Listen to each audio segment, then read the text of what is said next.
Hello, everybody. We're going to go ahead and get started. We will be now moving into the hearing portion of our agenda. I think I'm on. Green. Yep. Moving into the hearing part of our agenda. Is it Mr. Nguyen? Is that right?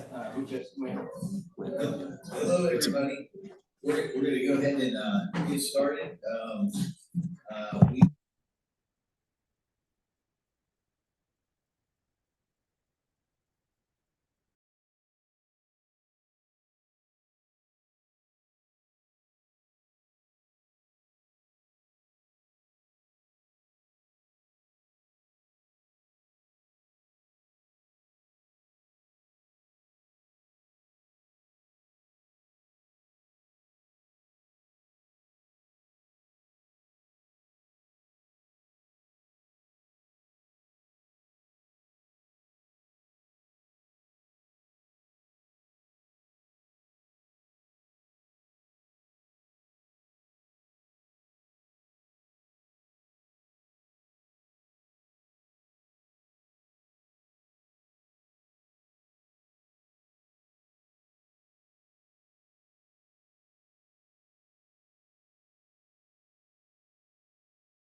to permit all relevant, competent, substantial, and material evidence to be received herein.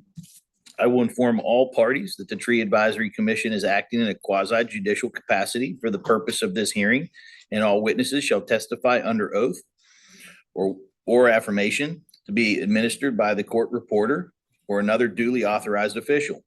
While the commission is not specifically excluded to hearsay evidence, it's only given limited weight. The commission will only consider relevant evidence as it is presented at the hearing. Relevant evidence shall be limited to the issues that are within the commission's power to address. The rules of evidence shall not apply to this hearing, but the Tree Advisory Commission is required to base its decisions on the competent, substantial, and material evidence. The Tree Advisory Commission's decision shall be based upon the evidence presented at this hearing. No information outside of this evidence shall be presented at this hearing, shall be considered by the Tree Advisory Commission. For an appeal hearing, a simple majority vote is required. The order of the hearing will be as follows. All persons who plan to give testimony must be sworn in. The city staff will be given preliminary statements to this case to present its evidence and exhibits. The commission may question each staff member, and then the applicant may question the staff member. The applicant shall present any sworn testimony in his or her appeal. The commission may question the applicant, and the staff member may question the applicant. The applicant may offer additional evidence or exhibits. Other persons wishing to speak either for or against the appeal or variance will be given reasonable time to present sworn testimony subject to questioning. The staff and the applicant will be given the opportunity for rebuttal. The following submission of evidence, each side will be permitted to make a closing statement. First, city staff and then applicant. The commission will then close the evidentiary portion of the hearing and inform everyone that the commission has entered into discussion and deliberation where the commission will discuss each case and render a decision. The chairperson then calls for a motion and then second either to grant or deny the appeal. The commission members will then vote. The commission will provide the applicant with a written decision that includes the findings of fact. If anyone feels that there's a conflict of interest in any members of this commission or association that would prejudice you from this case, please let it be known. Appeal from this commission is to the Mecklenburg County Superior Court. You would have 30 days from the date of the commission's written decision in which to appeal in accordance with North Carolina General Statute 160D-145D. This first hearing of this agenda is the appeal notice in violation concerning the property located at 7227, is that right? 7227 Barefoot, Charlotte, North Carolina, 28269. I will note for the record that the representative of the city are present and the appellant is present for this hearing. 7227 Barefoot Forest Drive, Charlotte, North Carolina. Any potential conflicts or interest or member of this commission need to be disclosed as it relates to the property. All witnesses who plan to give testimony on this case now come forward and be sworn or affirm. All who testify must state their name followed by "I do." And then, would you like me to do it? Or? Okay. Please rise and raise your right hand. You solemnly affirm the testimony you're about to give.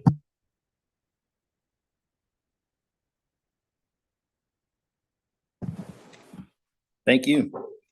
We'll start with the staff presentation. Hello.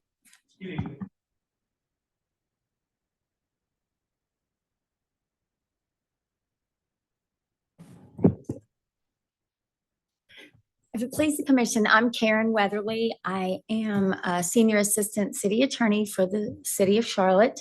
And we are here on an appeal made by Dr. Richard Wynn based on from an NOV notice of violation that was issued by the city on February 6, 2024 for tree save being improperly protected and damaged. At this time, the NOV said that there was $1,000 fine, which, as I read the appellant's application, is not being appealed. There was the corrective action to relocate a shed 10 feet away from the tree save area. That is being appealed. And there is another corrective action to remove concrete pavers from the tree save area. That is being appealed as well. And the requirement to plant 2 trees, which is not being appealed. Section 2193E is listed in the appellant's application as appealing that portion of our ordinance, which states that no structure shall be allowed within the 10 feet of the tree save area. And Dr. Wynn has requested the ability to keep the shed and the pavement in the backyard, excuse me. Under section 21-126E9, the commission shall render a decision based on the evidence submitted. And what we'll show is that the preponderance of the evidence supports the grounds on which the city acted to issue the NOV. And that evidence, the grounds that the city issued the NOV on are true and substantiated by the evidence that we'll present. So that would require that the city's action be upheld in issuing the NOV. I'll turn it over to Henry Kunzig at this time. All right. Henry Kunzig, I'm the Urban Forestry Program Manager for the City of Charlotte. Above here is a map of the vicinity of where this violation took place. It is in northern Charlotte. Focused onto the Barefoot Drive. And then this is the specific lot in question, which is a close-up aerial photo of Mr. Wynn's property. As you can see here, this is a excerpt from the plat for his neighborhood. The area shaded in green, which was shaded by city staff, is the tree save. The hash mark is what is originally on the plat that was shown and recorded, that the area in the backyard of the property was tree save. Also, there is a chart on the plat that specifically calls out the lot of 155, which is the address in question, as having 1,051 square feet of tree save. So there are 2 different locations which clearly mark that this lot had tree save. Chapter 21 tree save standards. The general tree save requirements are tree removal in the tree save area will require a permit from the city pursuant to sections 2163 and may require mitigation.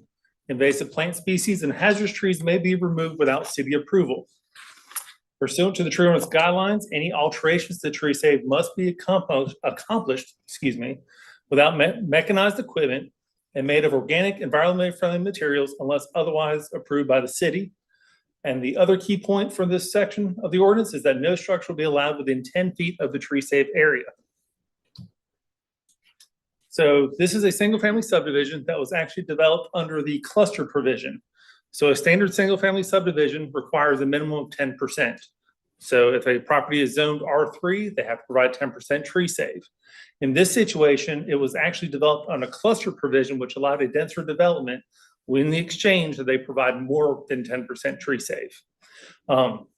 The incentives for increasing the area are to enhance the city's tree canopy in residential settings, improve the overall quality of life within larger single-family developments, further the land use policies of the city, including encouragement of open space and the preservation of wooded sites, and discourage clear cutting of sites before and during construction of single-family development. Development standards that benefit the property owner when using the tree save incentive. Minimum lot sizes are reduced from 10,000 square feet to 8,000 square feet. There's a reduction in lot width from 70 feet to 60 feet and reduced building setbacks. So all of the tree save that's set aside during the development process for a cluster provision like this adds benefits to a denser, more compact development. The enforcement in single-family subdivisions. Urban forestry does not have the staff or the capacity to actively seek out violations within single-family subdivisions after the initial development has taken place. Urban forestry conducts site inspections during the development period when grading and construction are being done in conjunction with approved plans. Typically, potential violations are brought to the attention of urban forestry from complaints. Once informed of the violation, urban forestry inspects the site and follows the section 21-124 for the penalty section of the ordinance of what our violation would be. In this situation, urban forestry is made aware of the violation due to reports of another potential violation made by Mecklenburg County Parks and Rec. Parks and Rec informed urban forestry that trees have been cut down within their tree save area and that the trees in question were potentially heritage trees, which are now protected by the UDO. The trees in question were directly behind two properties, one located at 7227, and the other one located at 7231 Barefoot Forest Drive. It was determined that the trees in question were in fact located in tree save for Mecklenburg Parks and Rec, and during that research it was also identified that the tree save from properties at 7227 and 7231 Barefoot Forest had been cleared and structures had built or placed within that tree save area. Oh, I apologize, make a correction. That address is incorrect on the first line. It should be 7227, not 7231. My apologies for that. Here is a picture of 2015 for the initial grading of the subdivision. As you can see from the images, there are scattered trees, larger trees throughout this area. There's also the orange tree protection fencing that's required to protect that area. The initial home construction shows the home on the lot. And then as you can see from the aerial photos, the backyard does have this wooded area, which we interpret to be the tree save. Shortly after, in 2016, the aerial photo clearly shows that a disturbance has taken place in the tree save area. And you can see there are scattered trees throughout that disturbed area, and a shed was placed within the tree save. Here's another shot of the shed construction. As you can see from the disturbed area, which I believe is seed and strawed, you can see there are numerous trees that are located within that tree save area. Further on, there were additional improvements placed. There's a patio or a sidewalk, concrete area going to the shed, along with pavers that have been added. And then additional improvements were done where a host of pavers were placed into the tree save area and along the slope going back to the rear patio of the home. Currently, as of January 2024, this is a representative of what our inspector saw when he went out there to discuss the trees being cut down with Mecklenburg Parks and Rec, of the current condition of what the tree save looks like at the rear of this property. So a violation was issued in reference to section 21-124B2, injury or damage or destruction of trees and shrubs protected by 2161 and 2162 that result in a total loss of trees or shrubs shall be assessed in accordance with the tree evaluation formula or other generally accepted industry evaluation methods. However, the maximum civil penalty for each tree injured or damaged or destroyed shall not exceed $20,000. No notice of violation is needed prior to the assessment of civil penalties. The notice of violation was dated on February 6th when we became aware of this violation. As you've seen already, the photos in Exhibit 11 clearly show that there were at least 5 trees located within the disturbed area, most of which of all now have been removed based on current photos. Urban forestry is unable to determine the size of each tree that was removed, so the typical penalty based on diameter was not able to be used. In typical violations, if you have a 20-inch tree, we're able to assess a fine on a per inch basis for those trees. Given that we had no trees, no stumps, we're unable to do that. So because measurement of trees was not able to be done, a flat rate of $1,000 was used. This amount is the same amount that is used for assessing damage to trees that are within the tree save and still falls within the guidelines of 21-124 B2, not to exceed $20,000. The other part of the violation was that the shed and building was to be relocated to a minimum of 10 feet from the tree save area. This was based on the fact that no structures are allowed to be within 10 feet of the tree save area. We asked that the concrete pavers were removed from the tree save area because of section 2193C. Pursuant to the guidelines, any alterations must be accomplished without mechanized equipment and made of organic, environmentally friendly materials unless otherwise approved by the city. We also have no record of any approval of any of this work being done within the tree save area. We also then required 2 trees to be replanted as part of the non-monetary penalty to try to establish this area back as tree safe and to get tree canopy started again for the long-term compliance. Urban Forestry, we feel issued the violation appropriately and was consistent with other violations that have been issued in the past. Again, fines were also consistent with other violations where accurate information regarding tree save was not available, but they were still within the maximum allowed fining capability of section 21-124. And then the additional requirements were based on existing standards regulating tree save in the legacy tree ordinance, as shown on slide 21. In conclusion, the commission, we feel, shall render its decision on the evidence submitted at such hearing and not otherwise. If after considering the evidence presented at the hearing, commission concludes by preponderance of evidence that the grounds for the city's actions are true and substantiated, the commission shall, as it sees fit, uphold the city's actions. Based on the preponderance of evidence presented, clearly supports that the city's actions were true and substantiated. Therefore, we feel the commission should uphold the city's actions in issuing the violation. And that concludes our presentation. Does anyone on the commission have any? Thank you, Sarah. Does anyone on the commission have any questions for staff? Please, Mr. Welch. Thank you. I have a couple of questions. On one of your first slides, you had a picture of the plat. What I think keep going back. Right there. So the green shaded area, so this is dated 2024, the date of. I believe hearing, this plat, if I remember correctly, is dated in 2015 when the subdivision was approved. So that's my question. So at Mhm. closing, it's your belief that that would have been included in the closing documents and that shaded area would have been on a plat. I cannot speak to whether or not they were included in the closing documents. I'm not Okay. aware, but I can say that they are publicly available and they are consistent with other properties in the neighborhood. Okay, but wasn't trying to get you to state history. So given the requirements we have for this type of neighborhood, that save area would have been documented. It should have been documented before these homes were sold. Correct. The tree save would have been delineated on the approved plans. And then because not all homeowners have access to the approved plans, it is required to be recorded on a plat. That way it's open to the public and easily accessible. And that's my next question. Is it clear? In looking at this in terms of what that green area is, it's got tree save up there. Is that typical with how that is conveyed when title is transferred?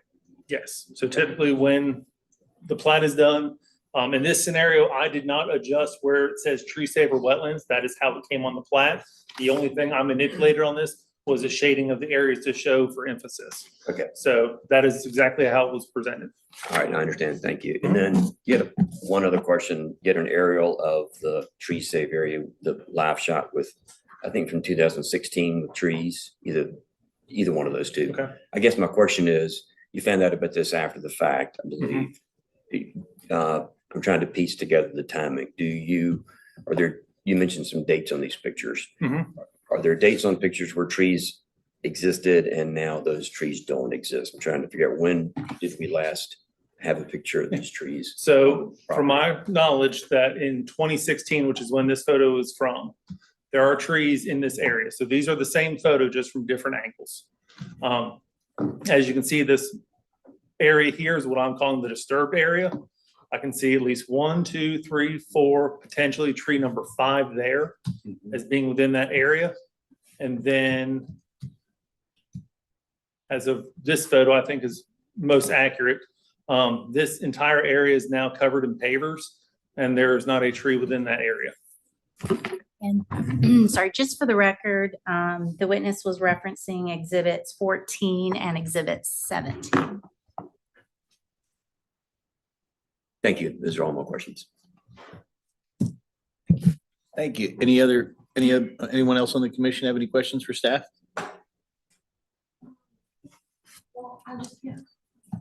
Notice, sorry.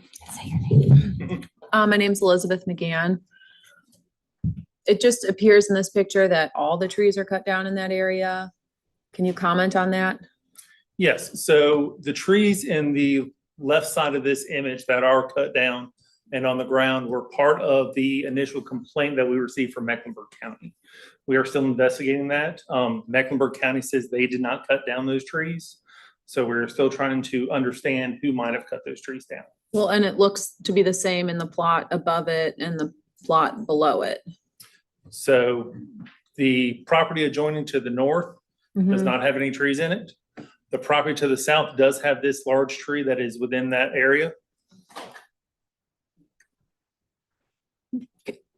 I'm sorry for taking us off, but can you speak to this area to the left of the fence line there where all This those, area here. yeah. So that is the tree save for Mecklenburg County Parks and Rec for one of their development projects. That was what their phone call to us is what brought urban forestry to this site, is the relation to cutting these trees down. So Because all we are- those trees were cut down. all those trees were cut down in January of this year to December of last year. I do not believe Mecklenburg was made aware of it when it was happening. So they called us when they found out about it. And then we went out to investigate. And then, thank you. Mhm. And then related to the fines, you said, it sounds like you believe there's potentially 8 trees that, or 5 trees that were cut down. Mhm. And you mentioned you couldn't measure their diameter, but if you were able to, there's some precedent for, was it $1,000 per inch? No. So typically when we have a violation and we have the diameter of a tree, Mhm. we have a fine and penalty schedule that dictates how many dollars per inch. Typically, it's between 100 for trees that are in tree save, it's $100 an inch. 100 an inch. For trees like city trees, it's $300 an inch. Okay, thank you. This is Thomas Habapro. Henry, so the violations are the shed and the pavers. Is the fence an allowable encroachment into that tree save area? Yes, fencing has been a typical allowable encroachment into tree save as long as it is not done with mechanized equipment and it does not remove any trees. And follow-up question to Elizabeth. So the mitigation that you're doing is only for what the city itself has been injured. The counties is a separate issue, and that's why you're only Correct. going 2 trees because it's only responding to what cities controlled. Correct. We are not issuing any fines or penalties for what is, or in this situation, the fine and penalties were nothing in relation to what happened to Mecklenburg. Thank you. Anyone else? Am I allowed to ask, when do I get to, I just have one question of Henry. Can I do that now, Chair? You may. Henry, 2193E says no structure shall be within 10 feet of the tree safe area. Mhm. Can you explain to the commission why that is, and why that's important? So we have a 10-foot no build zone, which requires all structures to be at least 10 feet away from tree safe in single-family residential projects. And the intent for that is if someone wanted to build a shed, they would have room to work and maneuver between the tree safe and the building being built. Thank you. Thank you, Karen.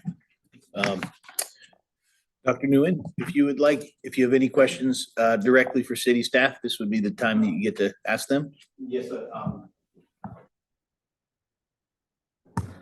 First of all, I say thank you for letting me come here to say what I have to say. First of all, I bought this house back in 2015, and we don't know anything about the tree saving until we move in. And when we bought the house in the backyard, inside my private line, there's no trees. I have the picture right here. And when we move in back there, the builder, they do not do any grass or they don't do anything. So it all dirt and poison ivy. And because my son was young, so one time he went back there, he played, and then he got bit by a spider. So I have to pay somebody come and clean out all that poison ivy for me. And then I submit the request to put the fence. So the HOA approved me doing the fence. So I do inside my private line. So after I finish doing the fence and I submit in the request to put in the building, the utility building, that put back in 2016. And then everything in that area, I have a picture right here. I will pass. I would like everybody to see that. And then once again, this inside my private line, there's no tree at all. And when I put in the set, and then I try to water the rest back there, but it never go up. And then all it have back there, dirt and poison ivy. So, but after we clean out all that poison ivy, and then we turn out, we buy the pavement, we put inside that area. Everything we do just try to keep the value of the house. We do not touch any trees, and we try not to hurt anything back there. All I do is just try to keep it clean for our house, for safety for our children too. You know, I thank you, and we're going to get to your full testimony. Yeah. My real question is if you had any questions for them of what they just presented specifically about that. I do not. I mean, like, I don't know what question I should have because again, I never been in any like this before. But again, I would like to say that any tree you see behind 2022, there's a branch fall in my house and it have the big holes in my roof. So I called the Mecklenburg County. They come, they activate and they cut out all that tree. I do not cut anything back there. Mecklenburg County done that. I remember I talked to the gentleman and then he come, he activate and he sent the whole roof, cut the tree back there. I do not cut any tree back there. That cut back in 2022, sometime 23. I can't remember exactly, but I do not cut out any tree back there. They cut about 7 or 8 trees back there. They come with the whole group of people doing that. And I don't know anything. I have nothing to do back there. Do you have any? Thank you. Do you have any information you would like to share in terms of additional testimony that I think you mentioned some? Yes, can I pass? Yeah. Also has the pictures you sent us. I have them on the big. We have them up here? Oh, yeah, I have some. I have before and after. Thank you. And if you would like to, Doctor, if you'd like to tell us anything about these specific pictures, feel free to. Just one moment. Oh, yes, I sent them. Thank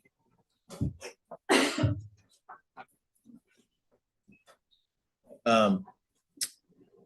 This was taken in, I'll let you go ahead. This is from 2016. Yes, all that it was took in 2016, and I put in the building 2016 too. You want me to scroll down to the pictures for you? Yes, I can see that. Yeah. Oh yes, Look, thank you. Yeah, that you see, like I done that 2016, and when we done that, I took some picture before and after. And once again, there's no tree back there. It was like that back then. That's all I have done right there. Yes. And some more, should be some more. Yes. Like you see those right there. When I done that, there's no tree in that area either. It doesn't have anything in my yard that I cut down. So because you can see that water hole right there. We try to water every day, but the rest never go up. But that's the utility building I put right there because and you can see my yard, it have the hill like this. So I try to put where it doesn't have the hill. But because my yard is like the slope real bad. And once again, I do not do any trees in that private line. Question here, Richard. When was this picture taken? 2016. 2016? Yeah, we do it after we move in about like, I remember about 6 months, that's all. And I don't know until today that about 8 years already. And everything we done, it only it been like 8 years ago. Got it. So please.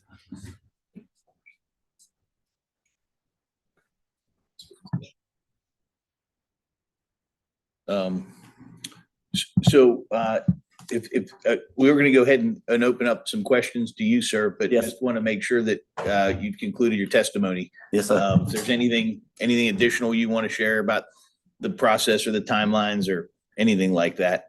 But then if you are through, we'll go ahead and open up a couple questions to you that the commission may have. I don't have a question. All I have is like, I would like that I can keep in the set. And because right now, if I have to take it down or relocate, I have nowhere to put it because my yard, like, it doesn't have much in the back. It doesn't have, and the pavement and the set, I really would like to keep it. And that's all I have to do. And we do not, like, when we purchase the house, we do not know anything about the tree safe area right there. And everything we do, we just try to keep the house more clean, more better look, that's all. But I do not, I really don't know anything about the tree safe because we pay, when we buy this lot, we pay more money to back on the trees. And that's the reason we want the tree. If I pay more and to take out a tree, I will not do that. I pay about 4,000 for the premium lot. And also, like, I came here from another country. I don't know anything about tree saving like this. If I know, I would never touch that. And nobody, even the builder, they don't even tell us that. When we go to closing, the attorney do not say, hey, you cannot do anything right there. And when we submit to the HOA, they just tell us to put anywhere inside your property line, but not that it's parallel with the house, not to the side, but parallel. So I draw them a picture, I send it to them. They say, okay. I draw them, I tell them where I put it to. If I send it to them, if the HOA they know about 37, they say, hey, this is where place you cannot do, then I will not do. I do not do the either. I have the builder, the people who do that, talk to the HOA, and I talk to the HOA department, and they say, okay, then I do that. If I know, if I will not touch that either. Thank you, sir. Thank you. Would any members of the commission have any questions for Doctor? Yes, sir. Mr. Mason. Kevin Mason, thank you for coming. You mentioned there was holes in a roof. What roof are you speaking of? When it rained and when the big branch fall in my house, and we have the big holes in my roof. So that when I start calling the Mecklenburg County, I say, maybe the tree back there knocked my roof down. So they send somebody over, take a look. And after that, they find out that tree back there, a couple of trees is dead. So that's why they send the people who come and cut the trees. Do you have any letters of communication with? Everything, I think they go by email. And I remember I talked to his name, I think they have a record. I believe in Mecklenburg County, they should have a record then when they do that. But you do not. I mean, like, all they do, they send the people come talk to me, Okay. and they send I still have some text that back and forth when they should come, from Mecklenburg County. Then I think a couple of weeks later, they send the whole group in the early morning, they cut it down. Okay, I have one more question. The fence, the privacy fence that I see in this photo, when was that installed? Right after, like, I'm moving about I remember not exactly, about like 5 months. Like, I put that fence on, and then I put the utility building on. Right after I move in, that's why when you see that water hole right here, that's we still water the rest, but it doesn't get any better. It get, and also back there, it have a lot of snake. So sometimes my children go back there. One time we almost step on a snake. So after that, that's the reason why I put in the pavement, that we can see more clear. Back then, it have a lot of snake and spider. Thank you. Thank you No so more- much, no more sir. questions. Um, any other questions from the commission? Please, Sarah. This is Sarah Gagne. So I think I recall the city showing us photos that there were some trees within the fenced area in your backyard. So did you remove those You mean trees inside the fence? inside the fence, I believe? It no tree inside. It a lot of tree behind the fence. Behind. Yes, ma'am. So when you put the privacy fence up, you put it just in front of any trees that were existing behind? Inside, it don't no tree, but outside the tree behind the fence. Okay, thank you. But the Mecklenburg County come over and cut those tree because they say they dead, the tree is dead. That's the reason why it fall in the branch in my roof. It damaged my roof, so I end up paying for the roof because when they come, there's a couple of trees next to my neighbor. So they don't know what brand is coming for. So they cannot tell that the brand belong to Mecklenburg County or somebody else. So I end up paying for that, but later that they come and they say because the tree, I remember they told me that any tree come with some mushroom around the tree, that's a dead tree. So they send a group of people cut it out. They just cut and they just lay on the wood. So you're referring to the trees behind the fence? Yes, ma'am. And I once again, I do not touch those trees at all. Okay. And inside my private line, you can see the picture. You can see the frame is not even done because you can see we still painting it. That you see on the top is still different color stuff. There's no tree back there at all. Okay, thank you. Thank you, ma'am. Sir Scott Roberts, I have a few questions. Yes, sir. Did you buy this home new from the Yes, builder? sir. Yeah, they built, yeah. We pick out the lot and the builder, they built it up. So you were part of the whole build process from the beginning. Yes, sir. And when you did your final walkthrough, when you closed on that house? Yes, and you sir. walked into the backyard and Yes, half sir. of it had no grass. You didn't ask any questions. They say they only put the rest in the front.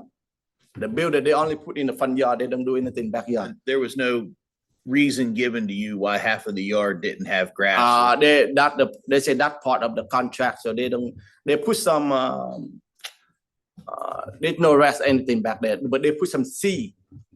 They put seed in the tree Yeah, save yeah. area? Yeah, but they don't put any rest back there at all. And your fence, you mentioned that you didn't have trees in your property line. No, do not, sir. No. So is your fence on the property line, or do you own property behind that fence as well? We don't own anything back there. So it's the whole way to the property line. Yes, that's probably like inside my property line. Yes, sir. So the city showed a picture where there were trees clearly on your property. Did they just disappear? There's no tree inside my property line. Can I see that picture one more time with inside my property line? Which one? The one that I had or the? I don't know what picture he said this. It's 13 and 14. So those trees right there in the disturbed area, those are in your property, sir. Those are behind the property line. Those are behind. Yes, And the they're- fence is inside. Are those stumps still there? The tree, The stumps, you mean the tree, right? the tree. the tree. The Mecklenburg County cut it. Did they grind the stump? Is No, it- they just cut on top. I don't know what they do, but they just cut on top. Yeah, because I don't know anything about those. I just know they cut it. I have one last question, Yes, sir. sir. When you built your shed, Yes. everybody on that street, I can't imagine that everybody was unaware of this tree safe. Didn't somebody come to you and say, doctor, how did you figure this out? No, sir. It's been 8 years and we have no problem.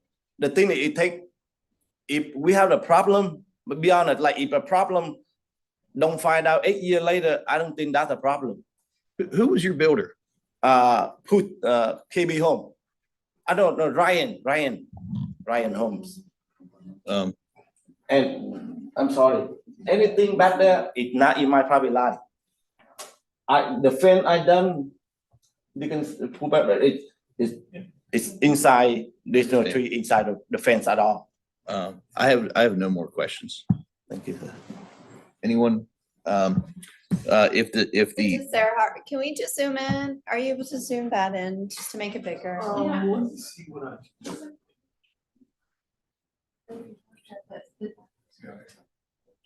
Yeah, the picture might be better, yes. Can we ask questions freely?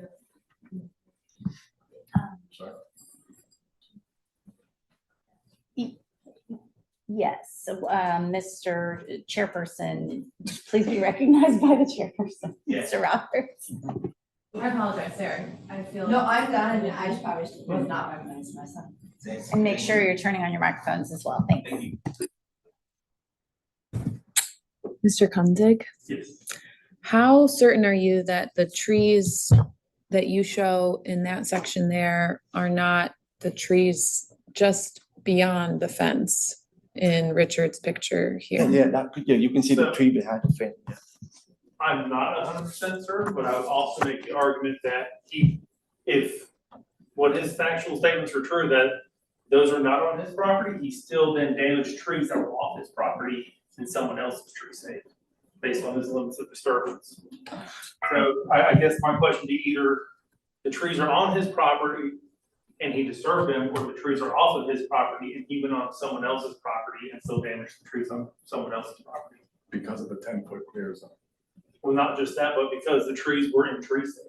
So regardless of whether there's a tree where the shed is or not, the shed is still located within tree shade and the protected rooted area of the trees around it.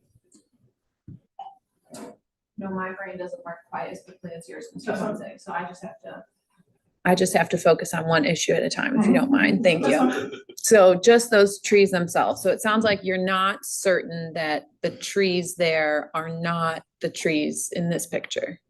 It's possible that the trees that Possible, are but those there. trees are also not there right now. Those pictures are from like early 2018 maybe? Because currently, that's the current condition as of 2024, so all those trees have never been.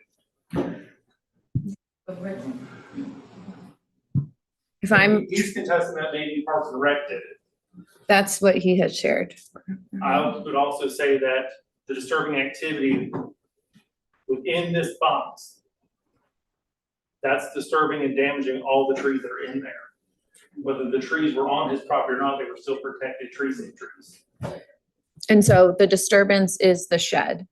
Did we say that the fence was allowed? Yes. So the Fences fence- are permitted within tree save as long as they're not done with mechanized equipment and they do not remove any trees to install the fence. Okay, and then it's sort of, I just feel like we're eyeballing a bit. Do we have anything with clearer, like, dimensions to clearly show where the the tree save section is, and then clearly what 10 feet from the tree save section would be? Let me make sure I'm understanding what you're saying. So your question is, do we have something that clearly shows this dimension overlapped with like an aerial imagery here? Yeah, I would make the argument that this limits of disturbance here okay, would be the tree safe, because that was the limits of disturbance on the construction plans, which aligns with the photo from 2015. okay. And then any construction is meant to be 10 feet beyond that. So not just outside of the tree safe, but an additional 10 feet from it. Okay, and then on that other document that you showed that delineates the tree safe, this one, Yes. do you know if this says in C section XYZ of, There is a City of section on the Charlotte. plat that says this tree save is in compliance with section 21 of the Charlotte Tree Ordinance. okay. No further questions. Thank you, Elizabeth. I did have one other question, sir. Yes, sir. When you put in your fence, did you have to get a permit or anything for that Yes, sir. We get a permit from HOA. from HOA? Yes, they make a draw where the fence should be. So that I turn everything, so they approve it. They say, okay, that where we put, they say, okay. Even though the set too, they don't just say, okay, on the set, they have to see all the picture where the set will be. So I give it to them, they say, okay. I mean, even though they don't know the 3/7, so I don't think, I have no idea. They say, okay, so I do. But did you have to draw it on a plat? Yeah, yes, sir. We draw on the picture and also we give them the survey. So the survey, Yes. that's where I'm getting. The survey that you drew on, that you submitted to the HOA Yes, sir. showed a tree save. It's I part of did. that survey. I don't know anything that where I draw, I submitted to them, and it take them about 30 days. They send back to us, they approve. I mean, like, we not doing thing that they say no. With everything we done, we give it to them in paper, in writing, and it take them a whole month. They send back to us in paper. They say it's okay. So then we done it until many years later.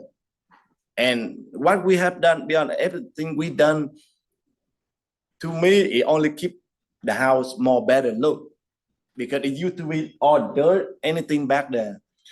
I believe the house is better. I believe the woods are Yes, less I better. like all the picture I took.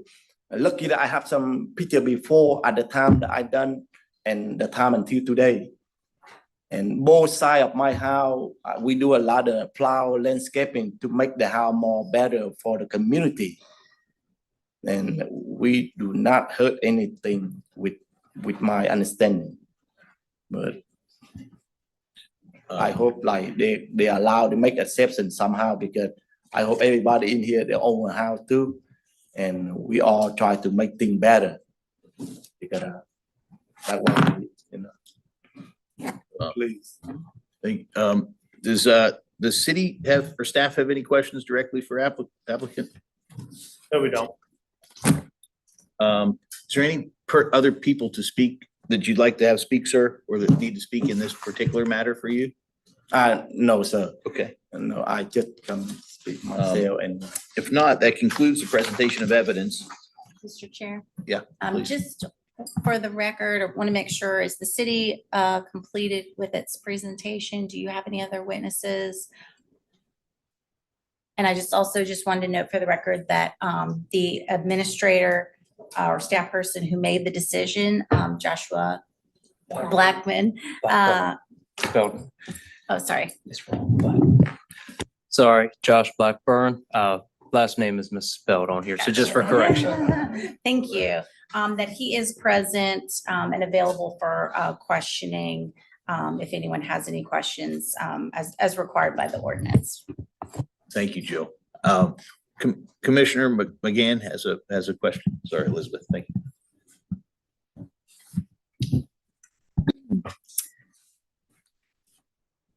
Mr. Konzik, so are there ever instances where there can be exceptions based on the way that the property is drawn? So if I look at Richard's property, for example, and I see the tree save area, with my eye, if I try to measure 10 feet in, it looks like there's no space for a shed.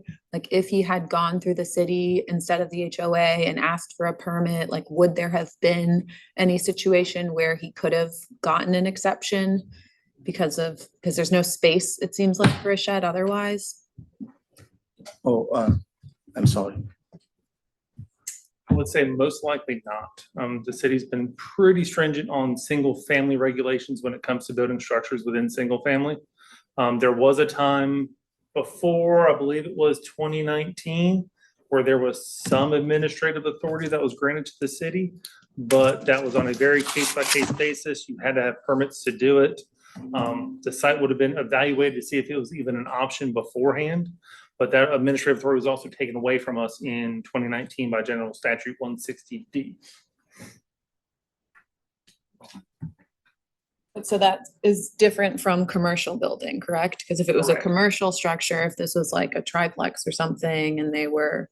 Depending on their development requirements, some are allowed to amenitize tree save, which allows them to build some structures within tree save, but it's on a limited basis. And they also normally have to increase the amount of tree save they're providing.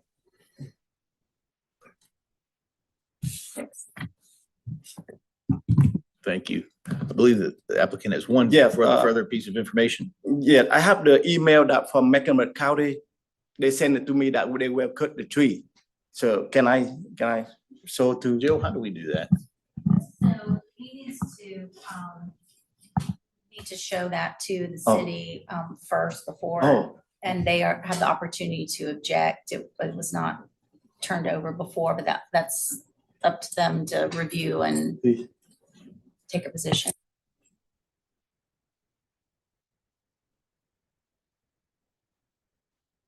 Yeah, I'm not sure what that is or what property, if that's the park and rec property, that's not an issue here.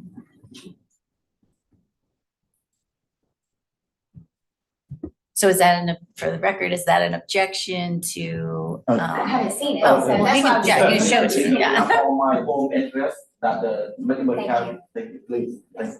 That email that from Mecklenburg County, they include my name, my home address, that they will enter the property, they cut the tree.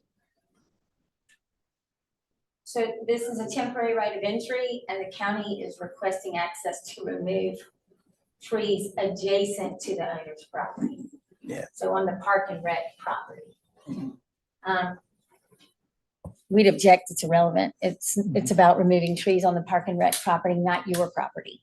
Yeah, so that's why I say any tree on the back, that's the one they done.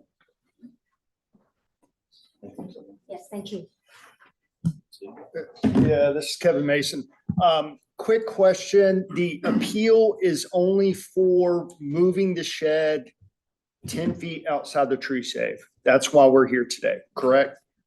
That's all he's And the papers. appealed is Correct. not, is That's- 2193 And E, which pavers. is no structure. Well, he's mentioned the pavers. He hasn't referenced 2193 C, which is about the pavers. 2193 C is about you can't use mechanized machinery or put in a material that's non-organic, et cetera. But he has mentioned the pavers, but he didn't technically appeal it, I guess. But So technically the appeal, the appeal is not for the $1,000 fine. That is not on his application. The appeal is not for the requirement to plant 2 trees. The appeal is definitely for the requirement that he relocate the shed a Mhm. minimum of 10 feet from the tree save area.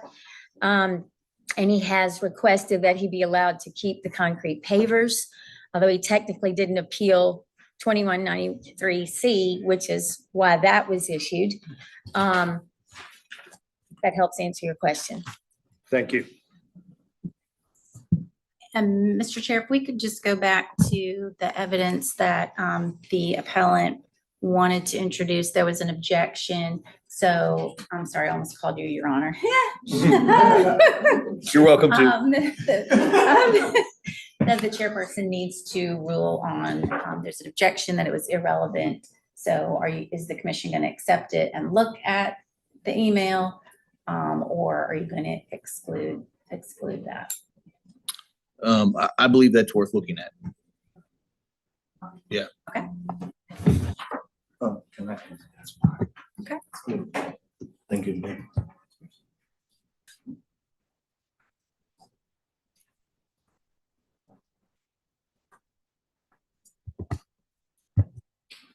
May I ask? Can you, can she Kevin forward that Mason to Teresa again. and have her? Just for clarification, even if there were no trees in this tree save area on Mr. Wynn's property, the tree save area still applies. Is that Correct. correct? Okay, Yes. thank you. And Sarah Hart, just because that's what I was gonna ask, because it does say and remains pervious. Is this considered pervious with these bricks, or I would assume it's not pervious by your standards? It's considered not pervious. Okay, thank you. Ms. McGinn? So it seems that in section E, they say that a building restriction must be noted on the record plat in accordance with the tree ordinance guidelines. So do we have a copy of the full sheet of the record plat that clearly demonstrates that the building restriction is noted? I think this is the, It was included in I believe it was included as a reference document in your package. I see this, Henry, but I think it's in the application, actually. There's a plat included, I think, but I'm not sure. I guess, I'm gonna rely on Henry on that, but.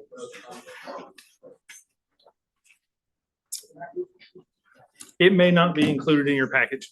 Let me check what Teresa gave us, just a second.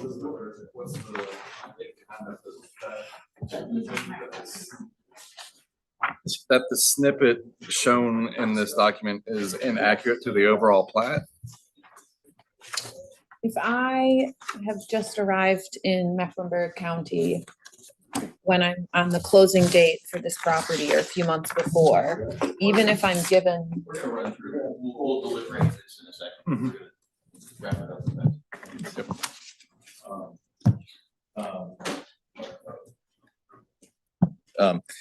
If not, if there's no further information or anything you'd like to share, thank you for sharing that.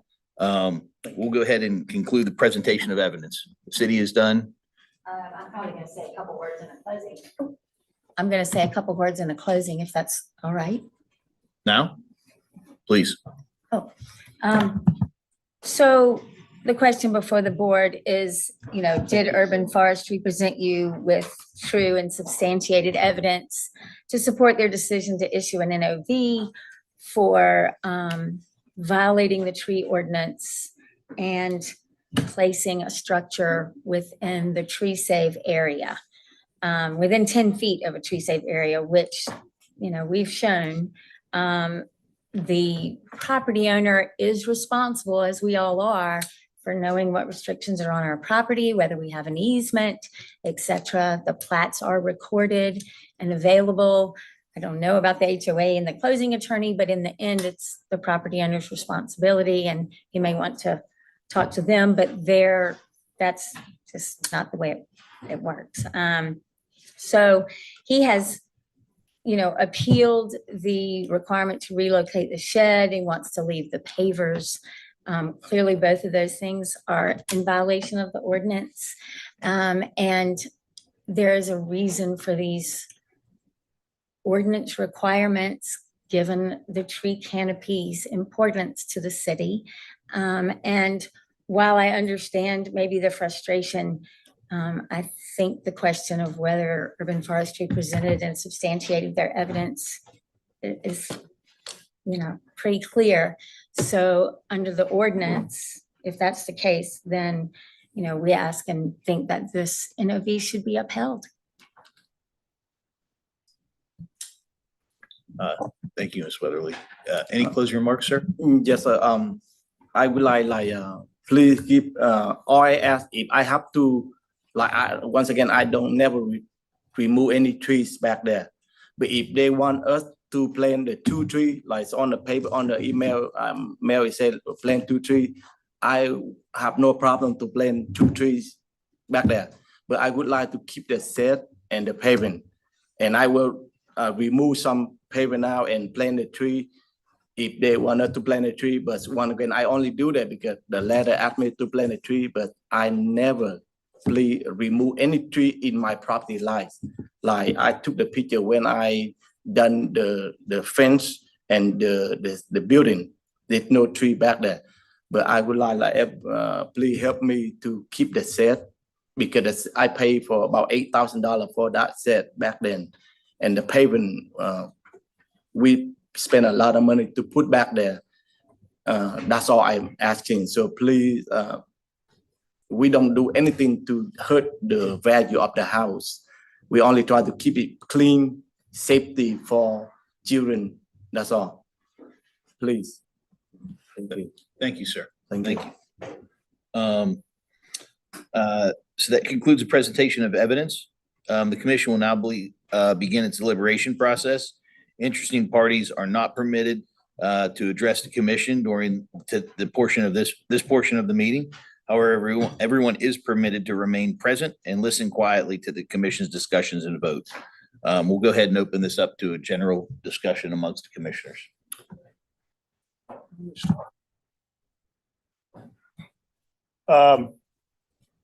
Again, we're here because there is a tree save.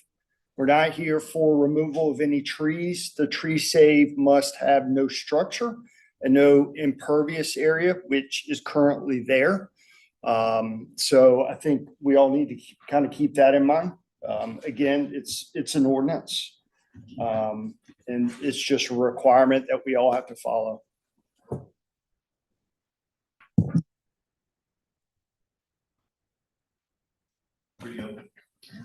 Sarah, I guess the only thing and agree that I think there is a violation, the city has found it, thus there was a notice. It's, I know the one topic was that first bullet, which was whether there was removal of trees, but I don't know if we can even discuss the penalties at all or not. Whether this is as is, like the fine and the other requirements, I don't know if that's for us to discuss or not necessarily, or if this is approved as is. Does that make sense? So the section that it was being appealed on for his application is the 21-93E. No structure will be allowed within the 10 feet of the tree save area. That was the section that the applicant is alleged was applied in error. Thank you.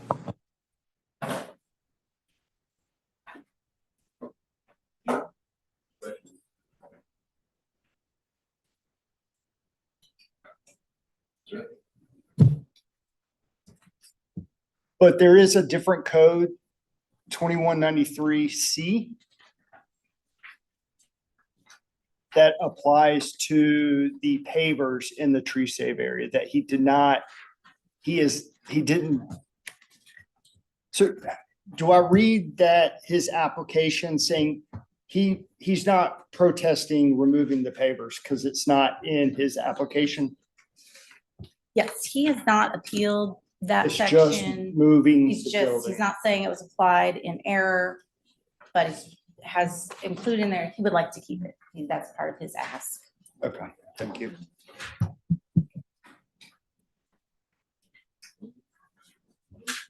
I interrupted you earlier. Do you have anything else? Oh, that's okay. It just, Thomas and I were discussing whether or not, like, it's clear that, the appellant removed the trees himself. And that is one of the, bullets that we have listed here, that trees were removed on his property. I just think based on the photos presented, like, it's a reasonable mind could believe that he did not remove the trees, those 5 trees that the city is saying that he did remove. And then he does have, I think, pretty convincing evidence that it was the county that removed all those trees behind his house. And so it sounds like, and this might be a little bit outside the scope of specific evidence or relevance, but the context, I think, is important because it was the removal of all those trees that prompted the city and the county to look at his property in the first place. So I can understand the appellant's frustration at the lack of communication and organization potentially between county departments. It seems clear that the shed is in an area that it's not supposed to be. Couldn't understand that picture you were showing that ladder. It was like a ladder into nowhere, right? It's like the kind of ladder that's, I can't tell if there's a ladder in a tree or a ladder. Oh, I tie on the tree with the rod all the way. The 4th of July. What was it for, sir? Uh, I'm sorry, we should. Mr. Chair, Sorry. the evidentiary hearing is Sorry, closed. I shouldn't have said for that. deliberations. Thank you. If you would like to reopen the evidentiary hearing to. hear from I'm the good. party, I'm you just can. more curious than anything. See that? So, oh, sorry. No, we might be saying the same. Go ahead. Okay. I think because we were initially, Jill had mentioned that they're not appealing the $1,000, so I'm not sure that's something we can even, I mean, the appeal is for the building, not necessarily. I was just gonna say the very similar thing, but also that the shed was built in 2016, I believe, so some time ago, when it was clearly a tree safe area, and it should not have been built in that area. So prior to any additional removal of trees by the county or any mix up, with that situation. Mr. Welch?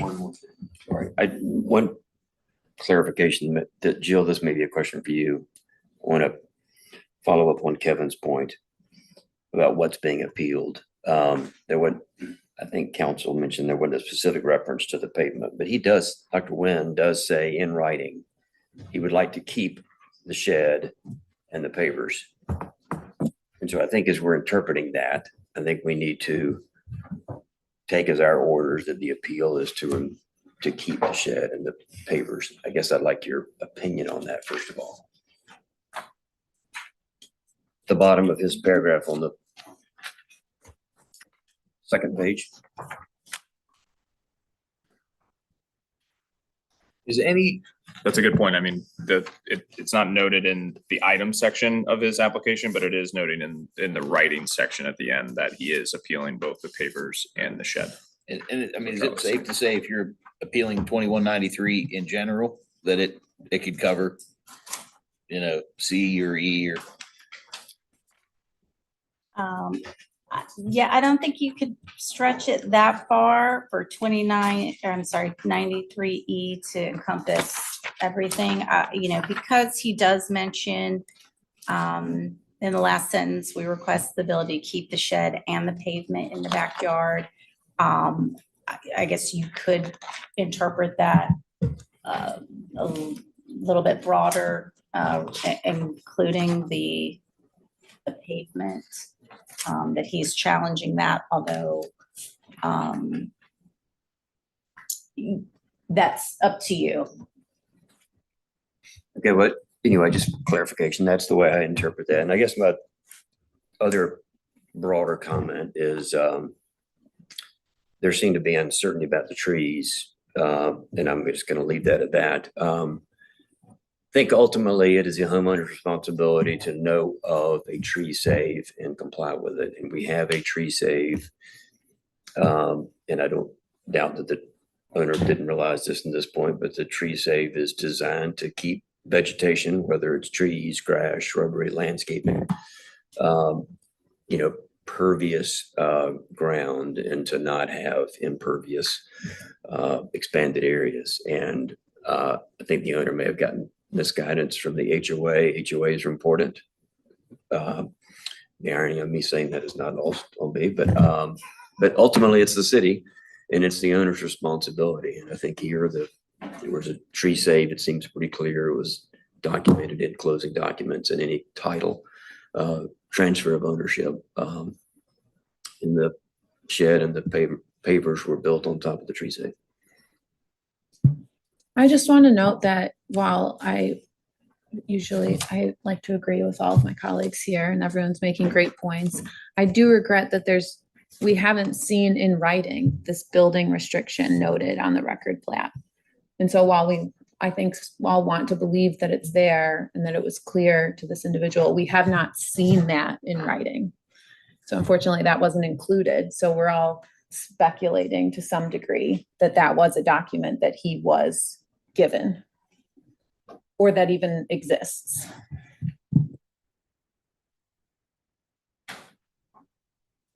To that point, though, the I'm not sure, complainant might have been able to show us something as well, like whatever was given at that time. So if there was something that he saw, that could have been submitted as well. I don't disagree with that, but I don't know that it's city staff's responsibility to make sure that he had secured that document from his builder or whoever. I mean, there was clearly a document that exists that they put the fence on for the fence permit. That document would have been a plat. I'm assuming that plat would have had this hatch mark on. I mean, I would have, that's again, an assumption. But if it didn't, then the plat would be inaccurate. So, I mean, is that we're making the assumption that there's an inaccurate plat that he's been provided by the builder?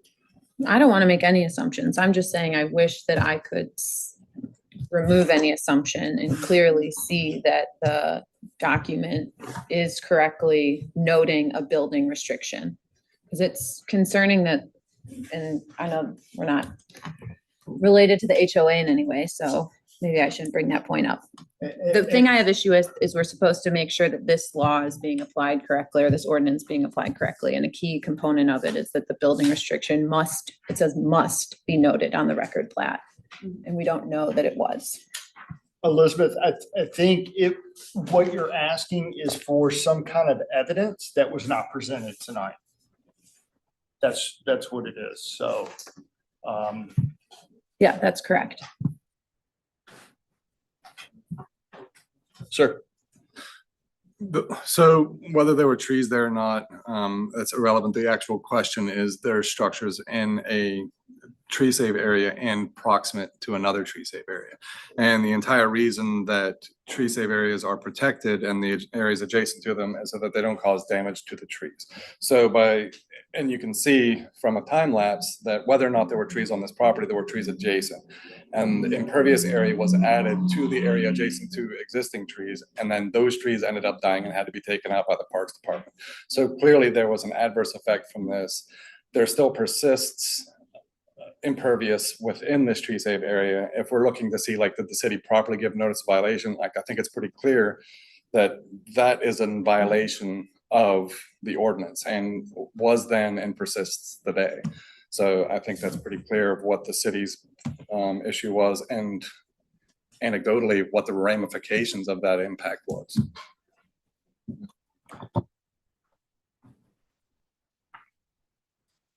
Thank you. Any other comment? Does that conclude the deliberation? If it does, I'd love somebody to call for a motion. What we're looking for is to affirm, modify, or reverse the city's decision here. So if there's a motion for one of those. Motion to affirm. Second. Third. So a motion to affirm by Mr. Caparo and a second by Ms. Hart. We have a motion and a second. Sorry, I'm using my Mad Libs here. If there's no other discussion, we'll take a vote. All in favor, say aye. Aye. Aye. All those opposed, say no. How many no's was that? I said yes.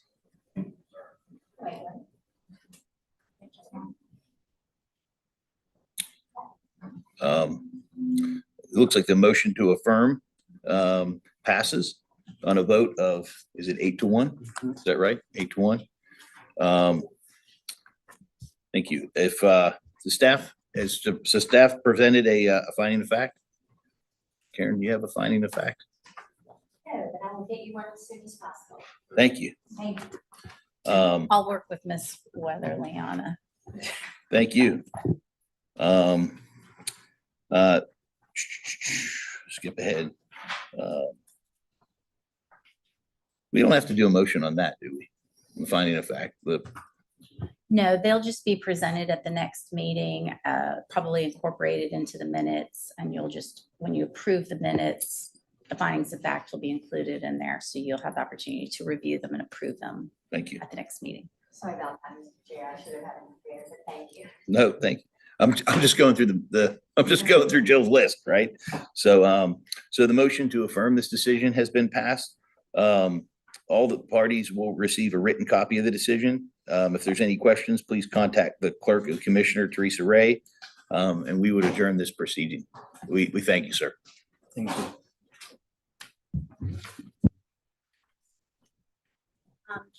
Mr. Chair, his photographs.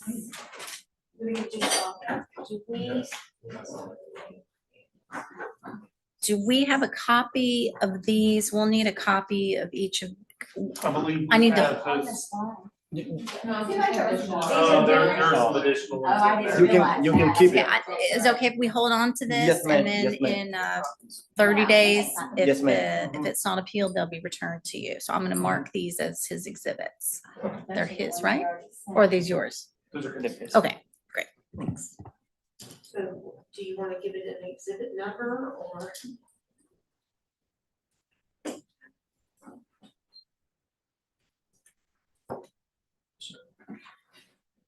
If anyone needs to use the restroom for the next hearing, Two more? Okay. Sorry, these will be exhibits 1 through 12. They'll be marked as. Thank you for that.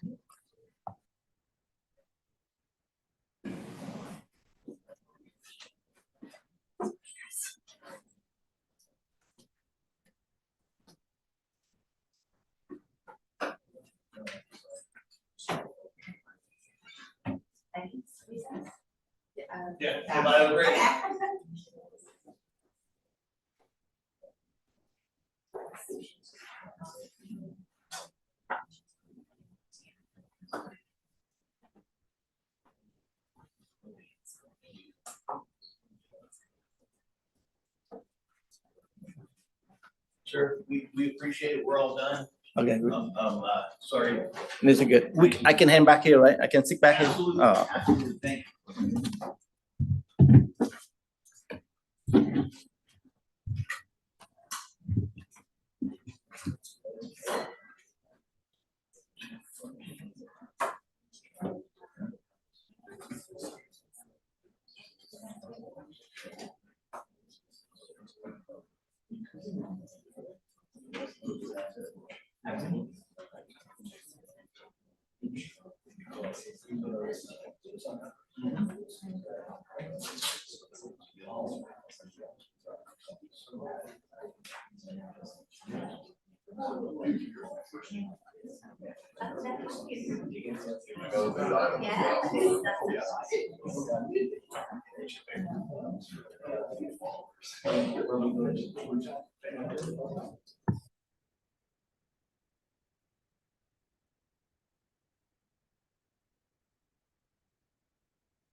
Thank you so much. Mr. Corey Johnson, you're welcome to take. Welcome. Thank you for being patient while we were getting our stuff together here.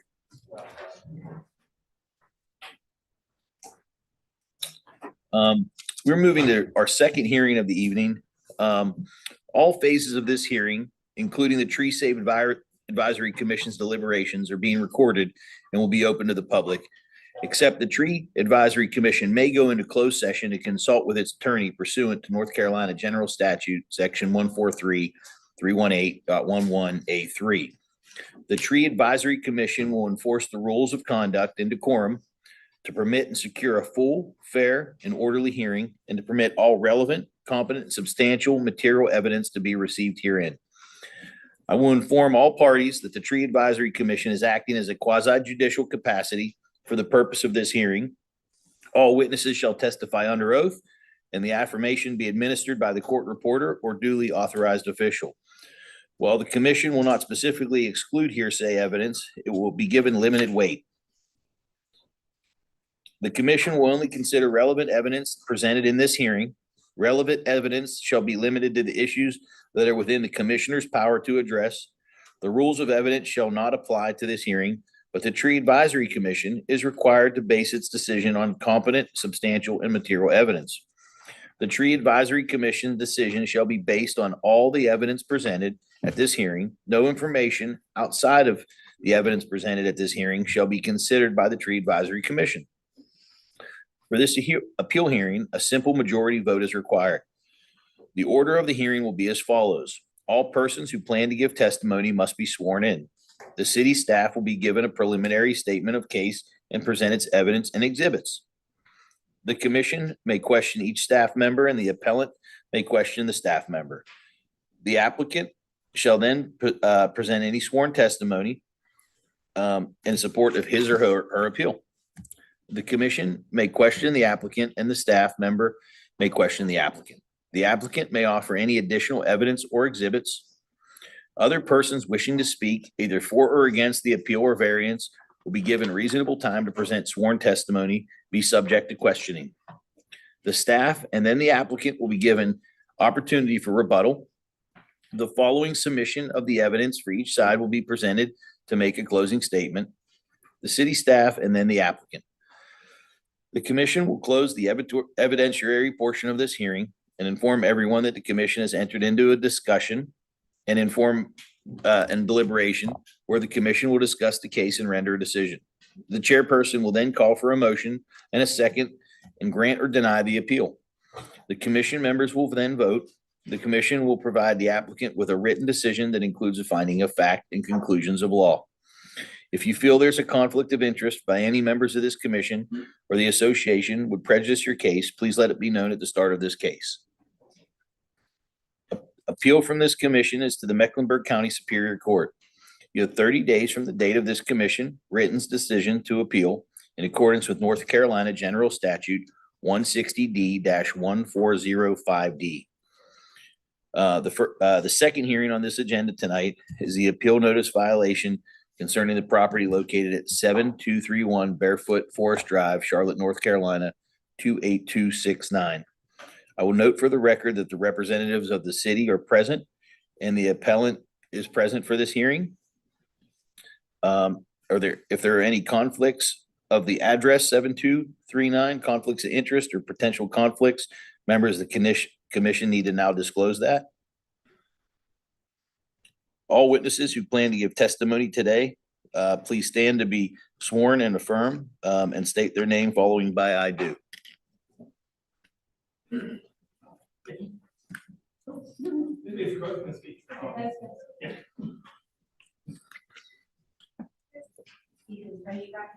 You solemnly affirm the testimony you're about to give with the truth, the whole truth, and nothing but the truth. Thank you.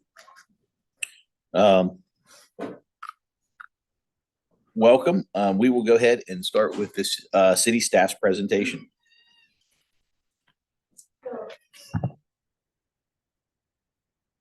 City Attorney, this is an appeal from a notice of violation dated February 6, 2024, issued by the city through its Department, Urban Forestry.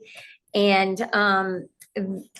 this 2193 of our tree ordinance has been appealed entirety, not in specific sections. And in this case, the property owner was fined $1,000 and asked to relocate the shed from within a minimum of 10 feet of the tree safe, remove all concrete pavers and other items from tree safe, and plant 2 trees. And so the city will, present evidence to substantiate the evidence that the NOV that they issued was accurate and substantiated. So. Good evening. My name is Henry Kunzig. I'm the Urban Forestry Program Manager. Again, we are discussing an appeal to a violation that was issued for 7231 Barefoot. This is the approximate location in North Charlotte. This is the refined, zoomed-in version of the neighborhood on Barefoot Forest Drive. Again, this is the specific lot in question, outlined in blue. Again, you can see there's an excerpt from the plat that was approved. The city did alter the shading of 2 areas, one labeled tree save and the tree save specifically on lot 156. But this is a excerpt from the approved plat. Again, this is also a excerpt from the approved plat showing that lot 156 had approximately 970 square feet of tree save per the development regulations. Tree save standards are outlined in section 2193. The removal of a tree in tree save area will require a permit from the city pursuant to sections 2163 and may require mitigation.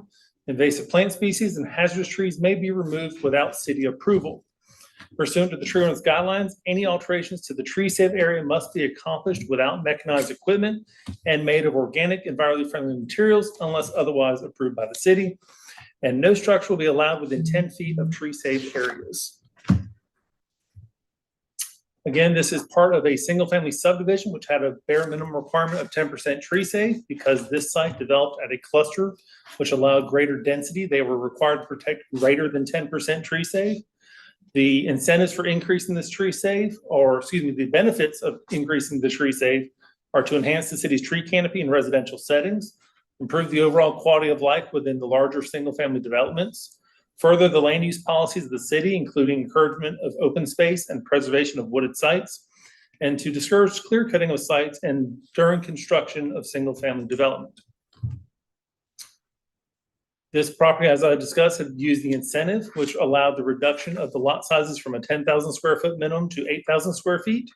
It reduced the lot width from 70 feet to 60 feet, and it also reduced building setbacks when constructing their homes. Enforcement for single-family subdivisions. Urban Forestry does not have the staff or capacity to actively seek out violations within single-family subdivisions after the initial development. Urban Forestry conducts inspections during the development period when grading and construction is being done in conjunction with the approved land development plans. Typically, potential violations are brought to the attention of Urban Forestry from complaints. Once informed of the violation, Urban Forestry inspects the sites and would follow section 21-124, the penalty section of the Charlotte Tree Ordinance. Urban Forestry was made aware of this violation. Again, I want to correct that address at the top. My apologies. At 7231 Barefoot Forest Drive. Mecklenburg County Parks and Rec informed Urban Forestry trees were cut down within their tree save area, and the trees in question were potentially heritage trees.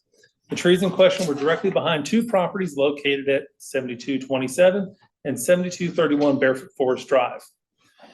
It was determined that the trees in question were in fact located in the tree save for Mecklenburg Parks and Recreation. And during that research, it was also identified that tree save from property at 7227 and 7231 Barefoot Forest Drive have been cleared and structures have been built in place within their tree save areas. This is the initial pictures from 2015 of the grading of the subdivision as it was being constructed. Again, you can see there are trees scattered throughout this area that is protected by this orange fence, which delineates that this area was tree safe. The initial home construction here, again, you can see the home here. There's this wooded section in the back. That would have been the tree save that was protected during the construction. Condition with trees, as you can see, the backyard of this property, there were scattered trees amongst this area. I do not know exactly where the property line ends here, but as you can see, there were trees present in 2016. This is a side shot of the property from the neighboring street. As you can see, this is his neighbor's shed here with a tree there and scattered smaller trees throughout this area. The applicant built a pool in his backyard, which was within regulations as it was not within tree safe area. Then there were additional improvements that have been made during the construction process of here. You can see that I believe artificial turf was added here. A fence had been added in the back. And in this image, you can start to see the outline of a outdoor pavilion area that was installed within the tree save beneath that tree. This is the 21 condition where you can see there was a tree right here located on the property. There's the outdoor pavilion area and a large concrete pad that was poured into the tree save area. And then in 2021, later on, the shed was built in this area, which is identified as the tree save. This is the completed improvements as we see in current aerial photos. There's the pavilion right here in this area. There's the shed in this area and the large concrete pad in that area over there. Again, this is current as of January 24. You can see the trees cut down in the backyard, which we have discussed, that brought our attention to this property. In this image, you can see that there is no longer a tree in this area.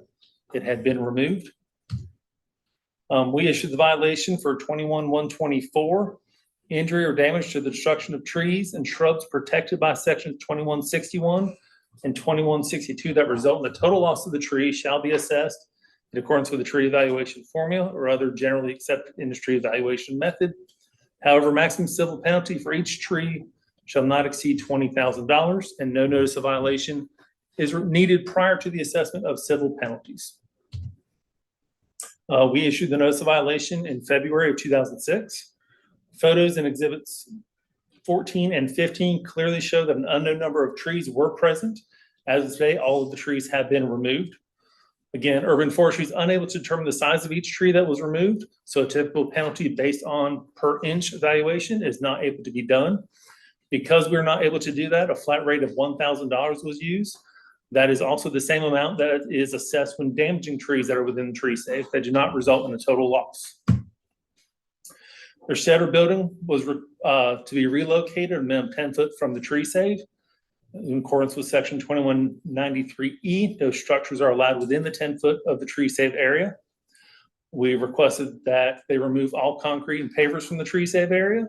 Pursuant to the guidelines, any alterations must be accomplished, without mechanized equipment and made of organic environment friendly materials unless otherwise approved by the city. And then to reestablish the tree canopy, we requested that a form of a non-monetary penalty of increased additional planting was to establish 2 trees in the backyard of the tree save.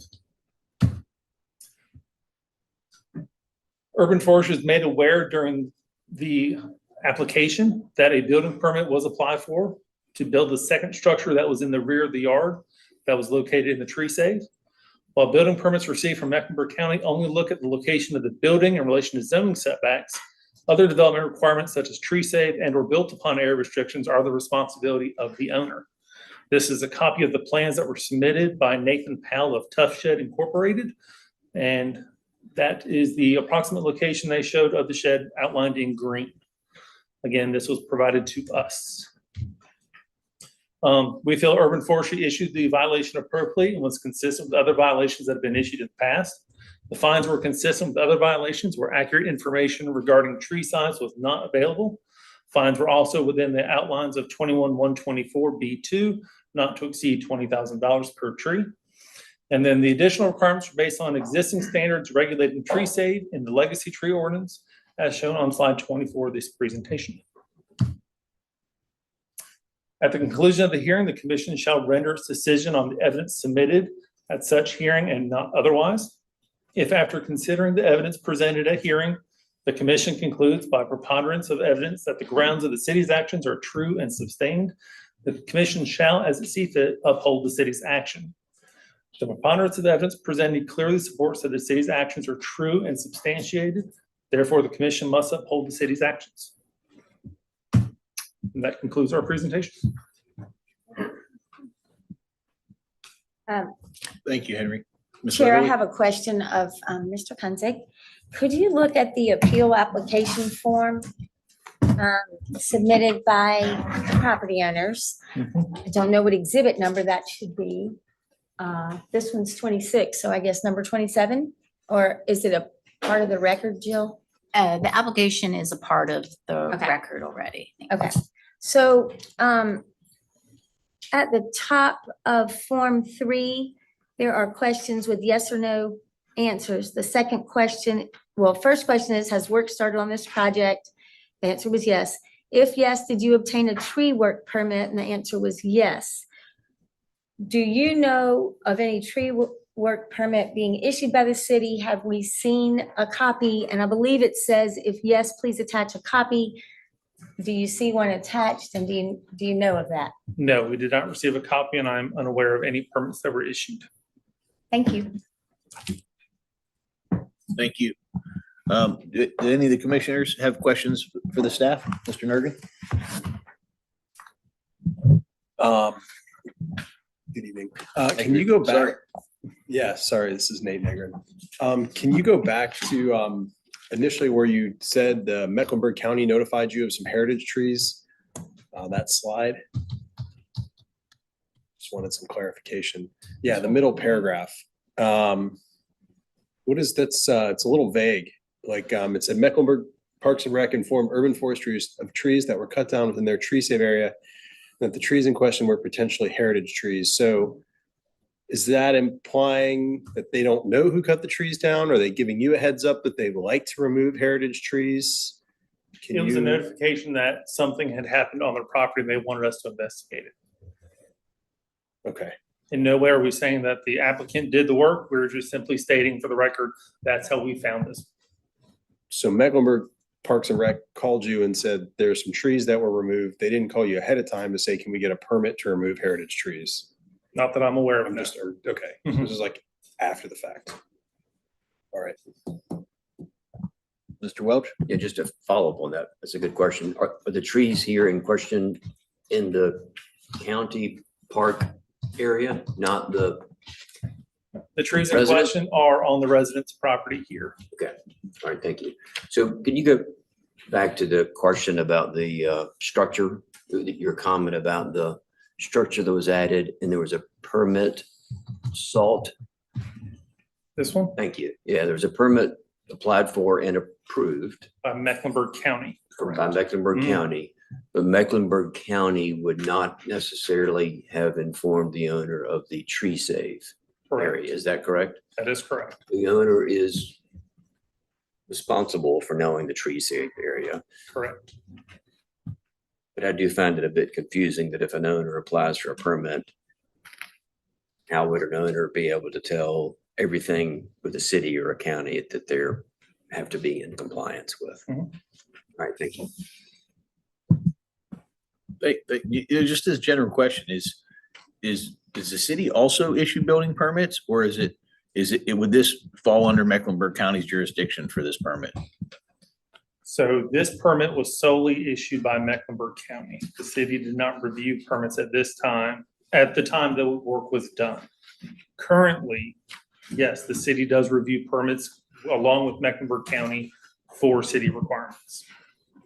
But this permit from the county was for what? This permit from the county was to build the shed in that location.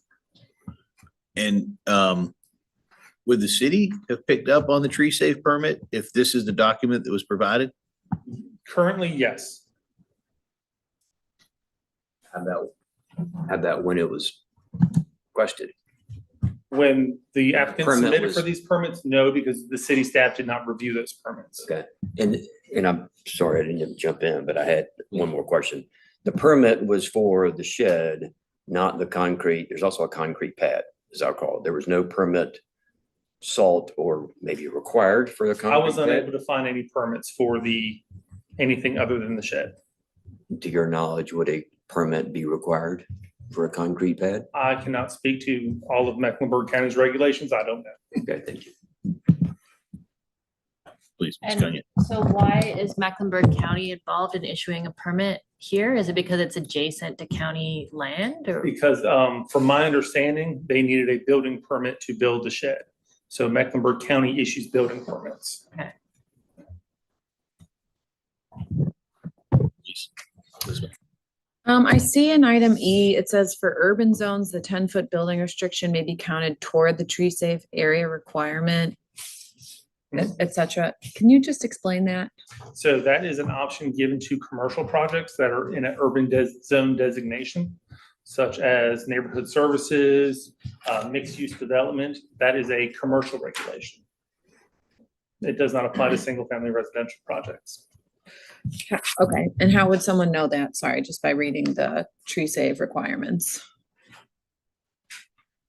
So Does it they say that in outline, here? it says urban zones, and if you go to the definitions, it clearly says in the definitions of the tree ordinance what an urban zone project is. And that's a commercial project. That's what you're saying. Okay. Thank you. And then further up, we keep saying that section C mentions pavers. I see that it says you have to, you can't use anything that's performed with mechanized equipment, and anything you put down has to be of organic, environmentally friendly materials. Mhm. Is that defined anywhere? In the ordinance, I do not believe it is. But So- it has been generally accepted that concrete is not organic and environmentally friendly. It's sort of like a general knowledge, Mhm. is what you're saying. Okay. Make sure you say yes or no. I'm sorry, yes. My apologies. Thank you. Henry, if you can answer this, I don't know if you can or can't. What would the county, or now that it's just coming to your office, outside of a tree save conflict, what would the county be looking for when they would be issuing a permit like this? To my knowledge, if the county, for the permit submitted to Mecklenburg County, they'd be looking at building codes in relation to the building, and then they were looking at zoning in regards to where the setbacks are. Mostly, this picture would specifically be related to setbacks. It's not showing any structure.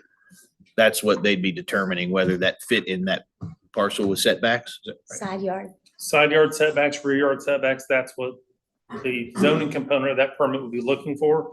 I believe there was also structural. So all the trades evaluated that project to make sure it met all building codes. And what would your department be looking for in issuing this building permit now, or the If city? it was to come in today, we would look at to make sure that it's not within the tree safe or within the 10-foot no build zone of the tree safe. Thank you. Henry, can you speak to why previously the city was not involved in these permits issuing, and now you are involved, the city is involved in issuing such permits? To the best of my ability, it is because we noticed there was an issue of the amount of canopy loss in single-family residential projects. And the way the city is combating that is we are now in that review process to evaluate, one, for heritage trees, but two, also evaluating where things are being built, if that aligns with the ordinances, because it was previously not done.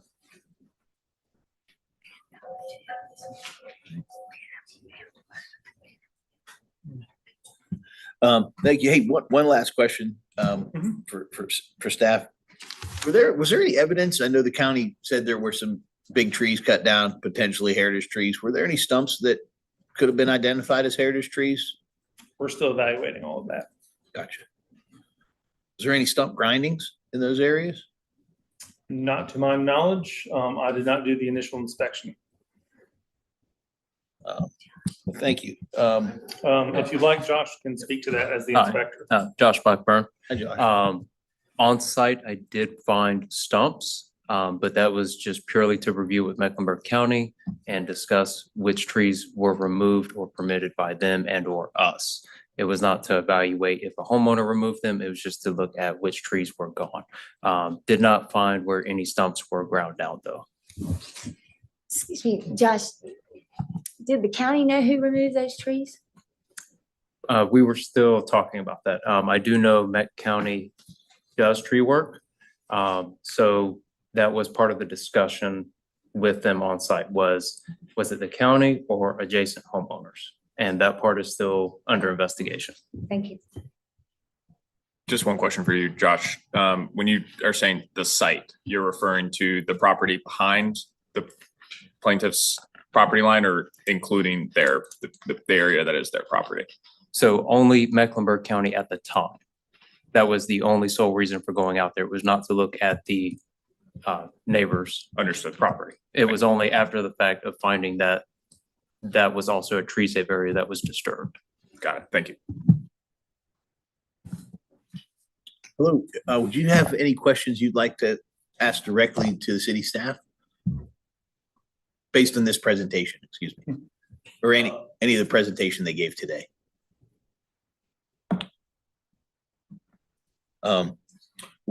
It's now time to hear from you guys and we look forward to it.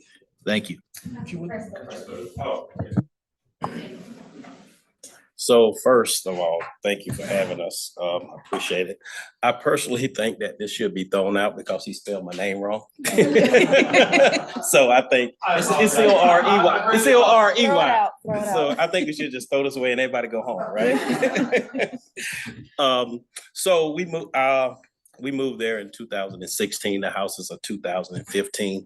The guy that I was told that the guy that had the house built, he didn't like it and it was too small. So it was built in 2015, like I said. So when it was shown to me by the realtor, no one never mentioned to me anything about tree save or tree reserve. And I'll be totally honest with you. I'm a 55-year-old man. Never heard of it until I got this letter. That's the truth. So if I would have known anything of that, I will say, and the one tree that's in the yard, yes, please. I'm here for honesty, right? One more? No. The one back, that one. No, this tree right here, I cut that. That one In that's our in our property. I cut that one down. I did. And one of the reasons was it was dead. I don't know if that's the one that damaged Mr. Richards' shed that put a hole in it or not, but we had a lot of branches and stuff falling when it stormed. So yes, I'll take full responsibility for that. I did have that tree cut down without getting permission from anyone. So Because we didn't know that we needed to get permission. yeah, because it was on our property. I mean, so And it was damaging, like the thunderstorms and stuff. I don't know, not to tell you all of our business. My husband travels a lot, so I'm there by myself. So the night that I believe it hit his thing, I heard a big boom. And I was like, somebody's in the backyard, I don't know if it was his, and we just did it as a courtesy because we didn't know if it came from our property and hit his, because he's our next neighbor, our next door neighbor, and we don't want any conflict with anybody. So we had it removed, and we didn't know that we needed to call anybody to have the tree, removed. and I will say, like I said before, when I was shown the property, it was a mess. And one of the reasons I was hesitant about the house, even buying it, was because of the backyard. I remember calling my brother and saying, I love this house, but I might not get it because the backyard, it was a mess, total mess. And so once we moved in, I think we started working 2020 or 2021. When COVID happened, we started. Yeah, we started getting all this stuff done, got approval for the pool and the concrete and all that. And that's when we started. But I'm sorry. go ahead. And also too, how the houses are, when it rains, it flooded the whole backyard. So we paid thousands of dollars to have drains put to go, down to the street and stuff like that, because I guess because it goes down, the houses that's in front of us, it was a mess. There was no way our grandkids could play outside, our kids could do anything. We just wanted to get something, we both work very hard. We just wanted something comfortable for us and our grandkids to be able to enjoy. So then when we retire, we can enjoy ourselves. I mean, he's only been in the pool like 2 or 3 times, but our deal was we get the pool. I don't have to, he doesn't have to go on vacation. So I did it, you know? But it's something that we cherish. We don't want to, we never heard of anything about a tree saving anything. A couple of weeks ago, there was another thunderstorm. It took down a whole tree right next to us. These trees that, you know, that they're talking about that hit his yard, whoever came in the back and cut those trees and stuff, they were dangerous, you know, like there's pictures that we have of a whole tree falling down, almost hitting somebody's house. This is something that we work very hard for, you know, and this is our pride and joy. We've come from, you know, nothing and made something good of our lives to be able to show our children and our grandchildren. And it was dangerous. Those, you know, those trees were not healthy trees, and, you know, they were all like, you know, it was really a mess there. And the guy that we hired to cut the original tree down, it was full of hornets' nests. You know, so they had to stop as cutting it because they were getting stung, you know, and beat up. But we never knew about a tree. I've never in my life heard about a save a tree thing like that, ever. And when we purchased the house, no one ever told us about that. And we did a lot of stuff through HOA too. And I know earlier they were speaking about how it's the property owner's responsibility. But when you don't know and you go to buy a house and you don't know these things, there's things you just don't know. You go to a realtor, you say, this is, you know, I want to buy a house. None of these things are discussed when you do that. You know, unless you're buying a house, building it from the ground up, I guess those things come up. But when you go to purchase a home, you know, as being first-time homeowners and stuff like that, those things are not talked about. So we had no idea about any of these rules or any of these things. We are aware now, you know, but we had no knowledge of any of that. Well, thank you for that information. Do you have any anything you'd like to present to us or show, put up on a screen? Just no. Yeah, you got pretty much. We got it all, right? Thank you. Does any members of the commission have questions? Yes, please, Charlie. You go first. Thank you for being here. Yes, sir. My name's Thank you. Kevin Mason. So y'all moved in, bought the house in 2016, and the pool was built around when? 2021. Whenever COVID started, because we was like, what is our kids gonna do? We need something. We're gonna be all locked in the house, you know? Yeah. I mean, I was the worked same through way. it, but. I think it was at the end of 2020. Okay. And then the improvements at the very back of your property, I saw a concrete slab, a shed, shelter. When was all that It was installed? all right. I think the Well, you shed can and the go for the shed. concrete came after. So the shed and the concrete was in 2021. I think the pool was at the end around September of Yeah, because 2020. we were able to get in at Labor Day. Yeah, and so we in 2021 the shed came. And when did you have the one tree removed on that there at the corner? That was probably it was after probably around 2022. 2022. Thank you. So, Thank you. You asked Okay. some of my questions. I did have a couple more. You don't have any pictures of the unhealthy tree, do you? the one that fell, you got that one on your phone, right? You said. Or even better, anything from an arborist? You probably don't, but I feel like I need to ask in case you do have something.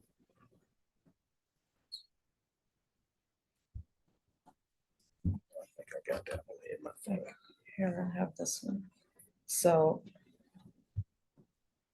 this is where they recently put a sign at the end of the neighborhood saying, don't cut Excuse trees me. off because they're, Oh, sorry. Mr. Chair, if the appellants have anything that they would like to show the commission, I would ask that you please show staff first and give Thank them an you. opportunity to view it, make any objections if they're inclined, and let the Thank you, Jill. chairperson rule on that.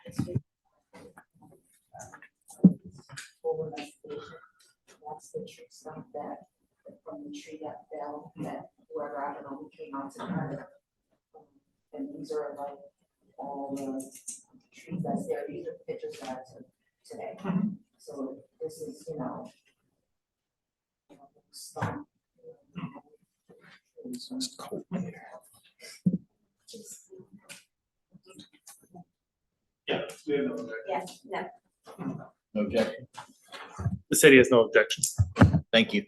And ma'am, if you don't object to 15 people handling your phone, you're welcome to pass it around. There's some hand sanitizer. No. Yeah, no kidding. Good job. If you don't mind describing to everyone what you were just saying, what these pictures are. So this is the sign that they put out, you know, I took today that they put out probably like a week ago, 2 weeks ago. With a sign saying no cut trees because there was a tree that fell down. You have that picture, right? Yeah, I got, they're Oh, looking at it. a tree that fell down and almost hit somebody's house after a storm too. And here's the part that they left out. Okay. Sorry, this was the part, the second picture is the part that they left from cutting, you know, from, I guess, trying to cut it from in the street and stuff. Yes. Okay. Thank you. Please And be you- careful with the cables. Yeah, and do you have a picture of the tree that y'all removed from before removing it? That's the only picture you have? Okay. Because it shows what it was unhealthy. Yeah, it's just like That's the only thing, I just get fun socks. These two pictures will be exhibits 1 and 2. City would like to also make a point of reference that the trees in question that were being shown are 2 houses down at the stub street, not the property in question. Within the same tree save area? That is correct. It's the same overall tree save area, but it is a couple houses down at the stub street, not at the property. So just if I can ask, and I'm sorry, you have this picture of the tree that your husband removed. Do you have another picture that shows its health, or do you have anything from an arborist certifying its health or lack of health?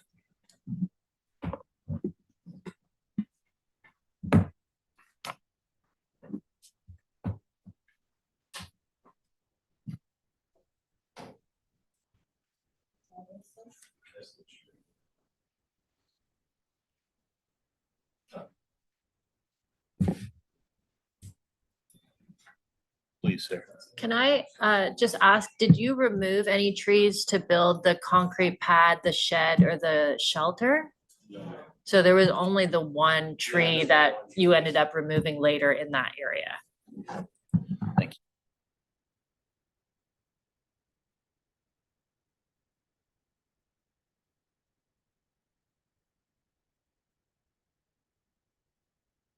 That we've never seen, so we're gonna take a look at everything. Take a look. Take your time. I've Elliot here. I have a couple questions for you. In your written application, can you just walk me through kind of what you're describing here, that you wrote, one of you wrote down? It was me, but I can't remember. Yeah. Sure. So you mentioned, on May 7th, I received a letter from Mecklenburg County requested that I clean up and remove items that were left behind by contractors that did work for me, and also remove trees that were cut. Are you referring? So the guy that built the fence, right? The guy that did the fence for us, he left a pallet back there, behind the fence. It had paint on it. And actually, he didn't even complete the fence. He quit before he even completed our fence. So Got it. It was another contractor, but it was a pallet. He left a couple of pallets back there, with some paint on it, and it was a whole bunch of stuff. He left. Okay. So when you say May 7th, that was of this year? Or that would have been years and That that would have been years ago when you installed the fence? Okay, understood. Well, you come out the letter, now the letter, yeah, the letter I received was this year. Yes, sir. Okay, And then the second part of that is they mentioned just on that same point, so they're removing trees that were cut. So the city sent you a letter on May 7th of this year. Yes, sir. Asking me to remove and clean up back here. Okay, so you paid somebody to, Not the city. You said city. the county, excuse me, Yeah, the yes. county, Yes, sir. thank you. The county asked you to remove, were there down trees? Yes. Got it, okay. It's peculiar that the county would, this was not your property though, correct? It was behind It was it, so behind it. we don't know where they came, we just had somebody come and clean it up, you Yeah, know? now the pallets, we know where the pallets, we know. Cause he Yeah, had them, contract you know. had pallets. Got it. Did you ask, ask of the county why they would be asking you to be moving trees that are downed in their property? No, sir. Only because we deal with HOA, so we get a letter, we fix it, you know? It's just like, we get a letter, we don't want any problems, just fix it. Okay, thank you for clarifying that. I have quick question on by the way, it's beautiful. It's a great COVID pool, right? So I wouldn't want to leave either. Really quick question. When you pick that position of the pool, you worked with the pool contractors, and I know that they're just going to give you a hole in the ground. They don't care where the water goes. I mean, there's a lot. They're going to move fast to get the hole in the ground. But at any point, did you consider pushing the pool back, or how did you come up with the placement of your current pool? Well, they did everything because we knew nothing about building a pool either. So basically, we had to put it at that part because, like I said, with all the water that was draining, we had to put it. And as you can see, the backyard, all the our backyards are horrible in that neighborhood. Whoever developed them did a horrible job because everybody's backyard is on a hill. So you really can't enjoy your property in the back. So that's why we had to put a retaining wall to stop from anything falling forward to be able to put the pool. That was just the most levelest part to put the pool. So that was it. It was the flattest, most level Yeah, part. yes. They're like, that's where the pool's going. They didn't say, hey, we can't put it in the back because of the tree save. Yeah. No, It sir. was Yeah, the no, they place that made the most sense. And that, It was on a hill, so that was the only part that was leveled. thank you. And on that, did they just draw it on a piece of graph paper, or do you think they drew it on your plan? Well, when he came, we had to pick what pool. It really was like, we really didn't even know what was going on because he came and he said, look at pools and stuff. And when he said it, he said, went outside, he said, this one could fix it. Cause I guess he had people to do whatever. So the guy that was selling had people to do everything. The fence, he had somebody to do, because we had to have a fence to be able to have the pool. We had to have the retaining wall to be able, so he basically handled everything and gave us whoever we needed to do to get the pool. And that was it. Gotcha. Thank you. You're welcome. Ms. Hart? So by chance, do you have the permit from the county for the shed? No, okay. No, ma'am. And do you have anything from when you purchased the property, like the plot map or whatever it's called? I have it at the house. I'm not with me. No, ma'am. okay. No, ma'am. Okay, thank you. Mr. Chair, if we could go back to the photograph that the appellant wanted to show the commission. So there, just to be clear, there are pictures on Ms. Johnson's phone. There are some pictures on Mr. Johnson's phone, and then there's this hard copy. I don't know how you want to label them, but we don't have any objection, although we will speak to them. You may. And this is from, my neighbor to my left. It's in like a cul-de-sac. But he's a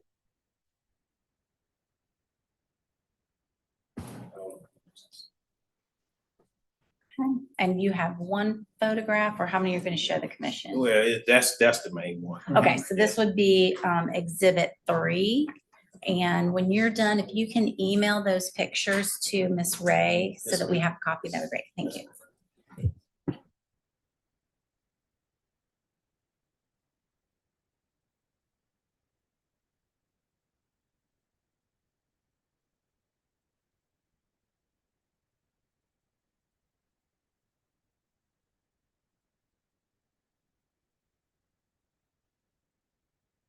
I took this picture maybe. It was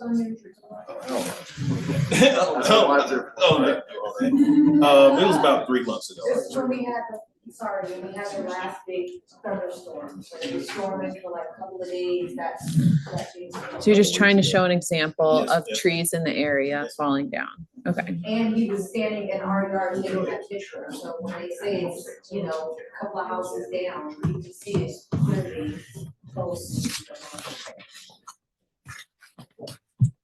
Hi, I'm Elizabeth McGann. Stop, man, speak. Yes, you have a question for the applicant, please?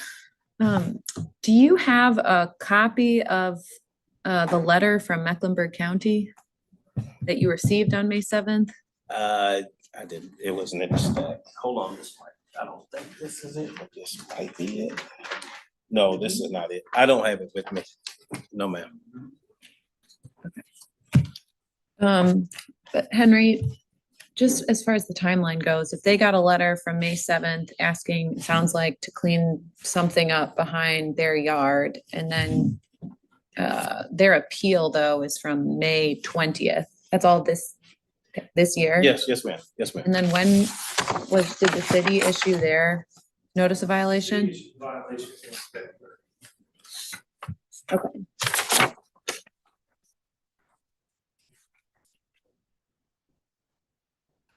Let me just ask this, if this will help. So the county notified the city when? About the trees that were down and you went out to investigate, Josh? When was the city notified by the county? Roughly late January into early February. Okay, so in January, the county reaches out and says there's trees down, let's talk about it. And then and then we do the city does some investigations. In February, you notify the Johnsons that there's a violation. And then in May, the county reaches back out to you guys and says that you need to clean up whatever happened. Yes, ma'am. Okay, do you have knowledge that you can share about why the trees were down behind your fence line? No, ma'am. No, but what we thought was happening is because there was some neighbors having some issues. So I guess my husband asked him, we thought somebody had called because he was running for HOA. He was running for HOA and I said, oh, they probably, stirred up some stuff or whatever, because we don't bother anybody. We don't know what's going on, we've never had any issues, anybody come and tell us anything. Or, we had they just sent a letter saying, there's some stuff in the back that needs to be cleaned up. And my husband said, go and clean it. So what your application says, excuse me if that's all right if I speak. Received a letter from Mecklenburg County, requested I clean up and the removal of items that were left behind by contractors that did work for me, and also remove trees that were cut. You reached out to another contractor and got that work completed. Is that correct? Okay. Well, because we didn't But know that don't if mean it that- came from our tree when they did it, because he was supposed to have taken the tree in our yard. So we don't know, we wasn't home, they come while we're at work and stuff like that, and we don't go behind there, there's snakes, my husband's terrified of snakes, but there's, all kinds of rodents and stuff, so we don't go behind our fence, never to go look or see or anything. So when they sent that, we just said, we're gonna go and, just clean it up and, just take care of it. That was just basically. But so do you think was it just like your tree that had been taken down that needed to be cleaned up, or was it like all the trees that? Yeah, I don't were know if he knocked left down? anything back there, but they did do a total cleanup as far as I know. Like my wife said, I don't go back there behind the fence.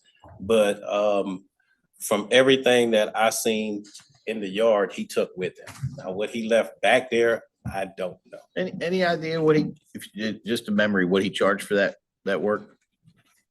3,000, if I'm not mistaken. So it's a lot of work. So more than a pallet, right? Yeah. It's a lot of work. So if I may interject here, I feel like maybe the hearing is getting a little bit off track. The issue here, there was a tree that was removed. They admitted they removed a tree. There's a shed, a concrete slab, and maybe another little shed. I can't remember what you called it, but I'm just kind of encourage the commission to kind of refocus on hearing evidence related to that. Henry, a question? Thank you, Ms. Sarah. I'll get you. This is Kevin. Henry, can you put a shed in a tree save area? No, you cannot. Can you do a concrete slab in the area? No, you cannot. If you did that, what may occur to the trees in the tree save area? I mean, It would definitely impact the roots of the trees, which can lead to their mortality. thank you. Yes, sir. So if I have a permit for a shed, right, which I do, am I to put the shed on the ground? I have to have something found, some kind of foundation to put the shed on, right? So when we talk about a concrete slab, I have to put it on something, right? So that's. And when we went to purchase the shed, like I said, we have no knowledge of this kind of stuff. We don't know what we're doing. We just know what we want. We weren't told anything. We weren't told this is the tree saving part, this is whatever. They had to be able, like we said, where we placed the pool, they had to be able to place it somewhere where it was leveled enough. And if you see where the shed is, we have, they had to put, what are those things, center blocks and stuff to make it leveled, to put it there too. So it wasn't even enough, even with the concrete for them to do it. They had to do more work to be able to level it. So we had no knowledge of tree saving stuff or where on the property. We just said, as long as it's on our property, we're good. Like, this is our home. We paid for, and it's, Thank you. Sarah had a question. I'm so sorry. Thank This you. was just right, for Joshua, because when the discussion happened regarding what we're not really considering, which is beyond the fence. But it sounds like the county contacted you because they understood a tree save area within the fence line was disturbed. So is that correct? Like, the city got contacted because they understood tree save area was disturbed, or no? No. Oh, okay. If I may clarify, what was brought to our attention was the potential unauthorized removal of trees on county land. So meeting with the county, that was the discussion. I advised the county to do their own internal research as they do their own tree work. And they issue right-of-way permits, they hire contractors. We don't have that general knowledge. So my sole purpose was to investigate if it could have been potential heritage trees. And if they were, when were they removed? And if a permit was obtained by the county from the city. May I interject with a question? Josh, the property that you just mentioned that was county property, that was also tree safe, correct? Yes. Thank you. Just one more step. Elizabeth? Henry, what would be the steps to, appropriately remove a tree within the tree save area that was placing, those around it in imminent harm because of, its health being compromised? So technically, if a tree is within imminent failure, so it's going to fall within hours, minutes, those trees are allowed to be removed without a permit. If a tree is being removed, generally there's a difference of opinion between a professional arborist of what an immediate hazard is and what a general homeowner might say an immediate hazard is. If a tree is believed to be an immediate hazard by a homeowner, if staff does not feel it's an immediate hazard, we recommend that the person gets a tree risk assessment done by a qualified arborist that goes through a process that really dives deep into the biology of the tree, all the conditions of the tree, from the roots all the way up to the leaves and the crown, and identifies any potential hazards, and then they can assess it a professional risk rating. If it meets a certain threshold, then we authorize the removal of those trees. Okay, and then isn't there one option to retroactively get the permit if it is failing health, but it's not failing within a few hours? Thinking It's of like within heritage trees, I believe. Okay, This was not a heritage tree. This was tree save violation. okay. Thank you. I did, Charlie, please. On that same line of questioning, I should know this, but Henry, when it didn't used to be, you didn't used to have to get a permit to take down a tree on private property. That was new with the UDO. When was that effective date? So you still would have had to get a permit to remove a code required tree, even if it was on private property. So in this circumstance, they have tree save on private property. They would have had to got a permit to remove those trees. If it was on tree save, I'm sorry, if it's not in tree save before the UDO, and I know the tree save we're talking about, but if it, before the recent UDO, if it was not in tree save, permit wouldn't be required. When did that UDO become effective? So just a small point of clarification, there are also other code required trees that would have also potentially required a permit to remove. So if they were on an approved plan, such as the trees in the front yard in this neighborhood are part of the development plans, all those trees would need permits to be removed. I don't recall offhand, some of those may be in the right of way, some of those may be on private property. So there is a potential of not just tree save, but also other trees on private property. The UDO took effect in July 1st of 2023, which required permits to remove heritage trees on private property. Okay. That was the question I was trying to ask. Okay. Thank you for reading my mind as to what I was trying to ask. I don't have any more questions. Thank you. Thank you. This, I believe it's Johnson. I Yes, just ma'am. have one question. So for those certain kind of trees, how would a regular person like us know what trees? Because if a storm came and the tree fell on our property, we would then have to not call you guys. We would have to call our insurance, have our insurance take care of it. We would not know anything to do with what trees, who to call, what protection do we have? So if trees have protection, then where's the protection for the families? Because if a tree falls on our home, that's what we come out of our pocket, our homeowner's insurance that we have to pay for, our deductibles, our hard work and money to go into these things. So where is it that we can find, and this is just for future knowledge, where can we find oak tree, heritage tree? Where would we be able to see that, a regular person be able to see that or know of that to moving forward? Okay, completely understandable. So the city did a lot of outreach when the UDO took place. We did social media events, we did in-person events to get this knowledge out to the general public. All of our tree companies in Charlotte, we've been very active in making sure they're aware of these rules, so that way they can inform the homeowners. So we have a permitting process. We've been getting hundreds of permits for these a year. So there's knowledge, granted, not everyone is going to know about every single rule across the city, and we acknowledge that.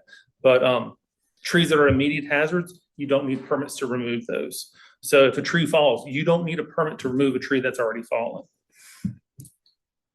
That kind of defeats the purpose, because if it falls on your house, why a lot of people remove trees is because it might not be dangerous in your eyes, but when you have a family and you have children and you have, grandchildren and you work very hard, you don't want a tree falling on your house. You're just uprooting your whole family trying to take care of a problem, and maybe somebody might not have the money to do that, or whatever the case may be. So you have to be proactive, and that's basically what we were doing, trying to be proactive, because it already had fell. And when these thunderstorms come, it's scary, like you hear in cracking, booming, it's scary. thank you. Did staff have any questions for the applicant? And anybody else? If there is no other questions for the applicant, we'll move into the deliberation process. So this concludes our presentation of evidence. Interested parties are not permitted to address the commission during this portion of today's meeting. However, everyone is permitted to remain present and listen quietly to the commission's decision and vote. So we'll go ahead and just speak openly and dialogue. Anybody have anything they would like to share? I'll kick us off. So I think the owners in this instance could claim they didn't know about the tree save. I have no reason to doubt that. The problem is its own responsibility to know of a tree save. I'm sure it was in normal course would be the tree save to be documented and transfer of title, and so it'll be evident there. come back to that. There's discussion about this tree that was taken down. It's a new ordinance. It's very outside of tree save. It's very confusing to homeowners to know when they can take a tree down and when not. And if a tree looks threatening, I don't think that looked like a heritage tree. I'm not gonna go on the record as being a tree expert, but it didn't look like it was 20 inches in diameter. And so I'm not troubled by that. It was in a tree save, and I get that. And so that means it doesn't matter. Here's my problem with all of that. They sought a permit and got a permit from the county. And I think it is I think it's a tall ask for the city, the county, the federal government to say, well, you didn't talk to the other one. It's up to you. You, the owner, got to go everywhere. And I know there are a lot of experts in here about a lot of the city ordinances, but how many of y'all are experts? Well, let me say it this way. I'm not an expert on transportation, on water, on sea mud, on trees, on a lot of things out there. And so I think to say, well, you got to figure it out yourself, homeowner, we're not going to help you. I think it's tough. I think if they hadn't gotten a permit for the county, it'd be different. I mean, I think there's clearly a building and a tree save, and the reason we have tree saves, we all know why. But they went to the government entity and got a permit, and nobody said anything. And so I think that's a little bit of a challenge on the city and county coordinating and talking together. If that comes up, maybe it's not in the city jurisdiction, but the city should be responsible for saying, hey, wait a minute. I know the county doesn't have a problem, but the city has an issue. And so I think that's my issue here. And that's why I think the homeowners deserve a variance for this.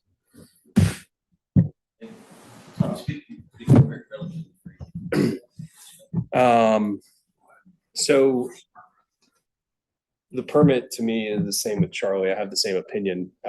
Whether or not the left hand is talking to the right, in terms of the different departments in the city, a prudent man would go out and get a permit and get permission to put something in, and it should stay. I don't think we need to talk anymore about who cut the trees down or why they cut the trees down or where the trees were cut down, because it doesn't matter. But what matters is that someone built something in a tree save, which is illegal. And then also that the tree save is not theirs to build in. The county gave them permission to put a shed there, and the county is wrong, and they can, whatever. And so I think, agree with Charlie, that the shed can stay. The other stuff needs to probably come out. So we need to figure out how to carve out something like that. And that's my opinion, just after listening to the discussion. And I think finally, Scott, you have tiptoed around this issue a lot. I know you put a pool in, there's a floodplain, there's all kinds of stuff that you knew about before you put the pool in. And so you're saying if instead of this permit was given to us, also, if they had just given us the survey, it would clearly say on the survey, tree save, but we haven't seen that. So we can't know that nobody knew that there was no tree save. And that's something Elizabeth brought up earlier. So unfortunately, we're here.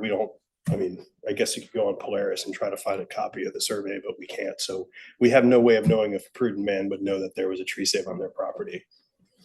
Probably was there when they did the pool plan, but they're not experts. We, in site plans. So I just wanted to say my thing. I'm all over the place, but the point is there's a permitted thing that was given permission to go there. The pool was given permission to go there. The rest of the stuff was not given permission to go there. And similar to another case that we heard tonight, I don't think it should be allowed to stay there, unfortunately, because it's not theirs to build on. Your neighbor wouldn't let you build a tree house in their trees, for instance.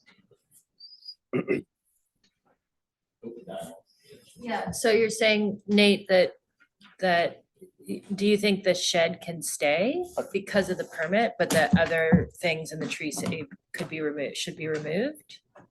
Yeah, the things that are not permitted, which means there's no evidence for us to see that it's allowed to be there. There's no HOA letter that says, hey, this is allowed. There's nothing that says, hey, I've been told by a government-like authority or quasi-government entity that says I'm allowed to build this here.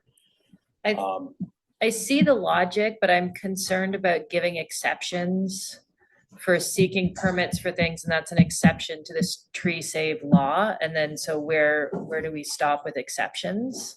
I don't really see that as justification for not knowing that you have, not that I'm saying that it's a difficult thing to know, but it is the owner's responsibility to know that there's tree save. And that remains whether you get a permit from Mecklenburg County or not. So I It's the don't, county's responsibility to know it too. I mean, if it's the but it homeowner. doesn't diminish the homeowner's responsibility, does it? Does I it think they've eliminate gone- the homeowner's responsibility? This, Nate, I mean, I think they've gone through the HOA, they've gone through the county, like, who else do you have to call? Like the fire department? I mean, I'm being sarcastic, but Yeah, I mean, no, where does it yeah. stop? To which government entity do you finally stop calling to say, I think I'm clear to build a shed? No. Not during No. deliberation. I think you can reopen the We do that? evidence. Okay. Thank you. Yes, you can. Kevin, please. I make a motion to reopen, what's it called? Open deliberation or something? Reopen the evidentiary. hearing. Evidentiary hearing. Do I have a second? Second. Okay. Elliot seconds. All vote, say aye if you. Okay, unanimous. Staff, I keep hearing this shed permit. The applicant has not produced an actual permit. Have you seen one? In Yes. your, okay, So this is actually the permit that is in Mecklenburg's system. okay. Is this what is being shown right now? And this is what was submitted on their behalf by Mr. Nathan Powell for Tough Shed Incorporated, as you can see at the base of the image. Okay, I didn't see a stamp or anything or, Louisa, that's what I was kind of wondering.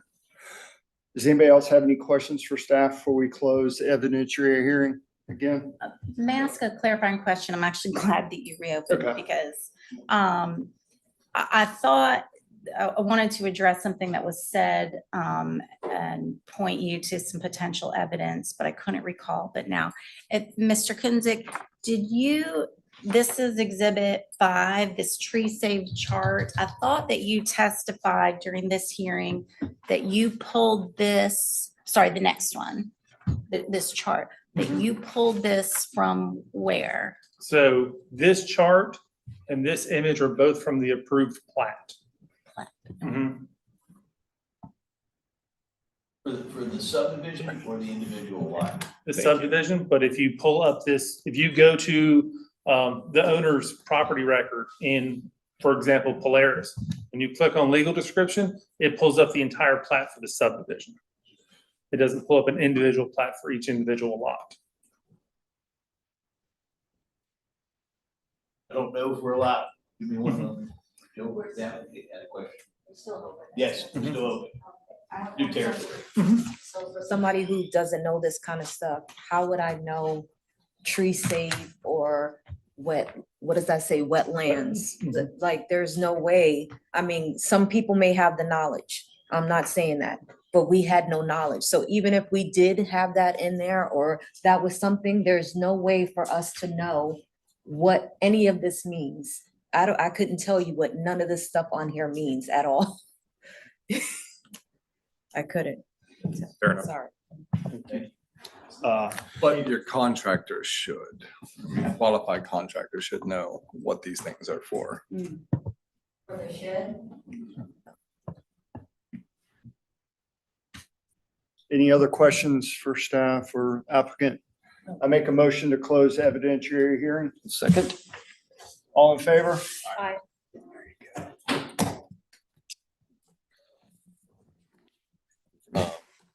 Yeah, so I mean, just kind of echoing Dave Charlie, I do agree. I think they went and got permission to build that structure and they got a permit to do it.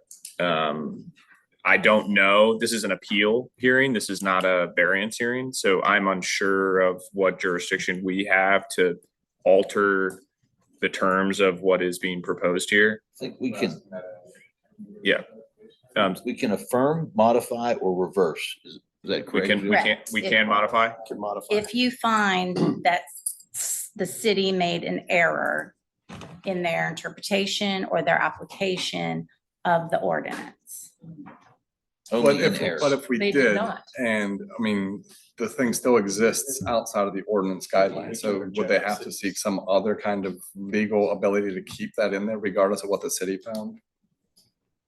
So, I'm sorry, repeat that. So, yeah, so we say like, okay, the city was wrong in their application of the ordinance.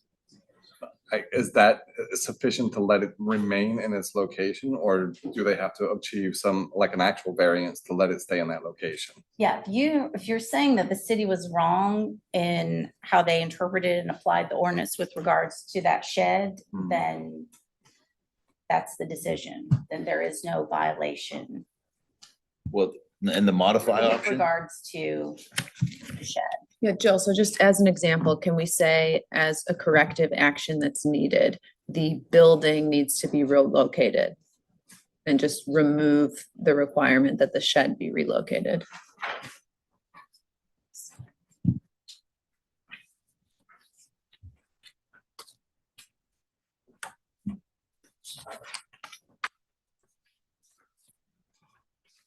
I'm sorry, can you repeat that? Is the commission able to amend the corrective action such that relocate shed is removed from bullet point 2, and instead it would just be relocate building?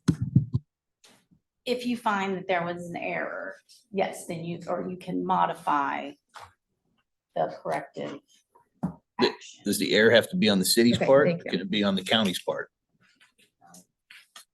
So That's- you, Yeah. yeah, if what you're That's my issue.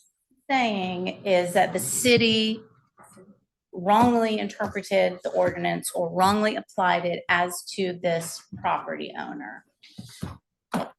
So sometimes there are, and I'll just share from experience, this happens a lot in front of the zoning board of adjustment, where maybe the county does something or the property owner didn't know.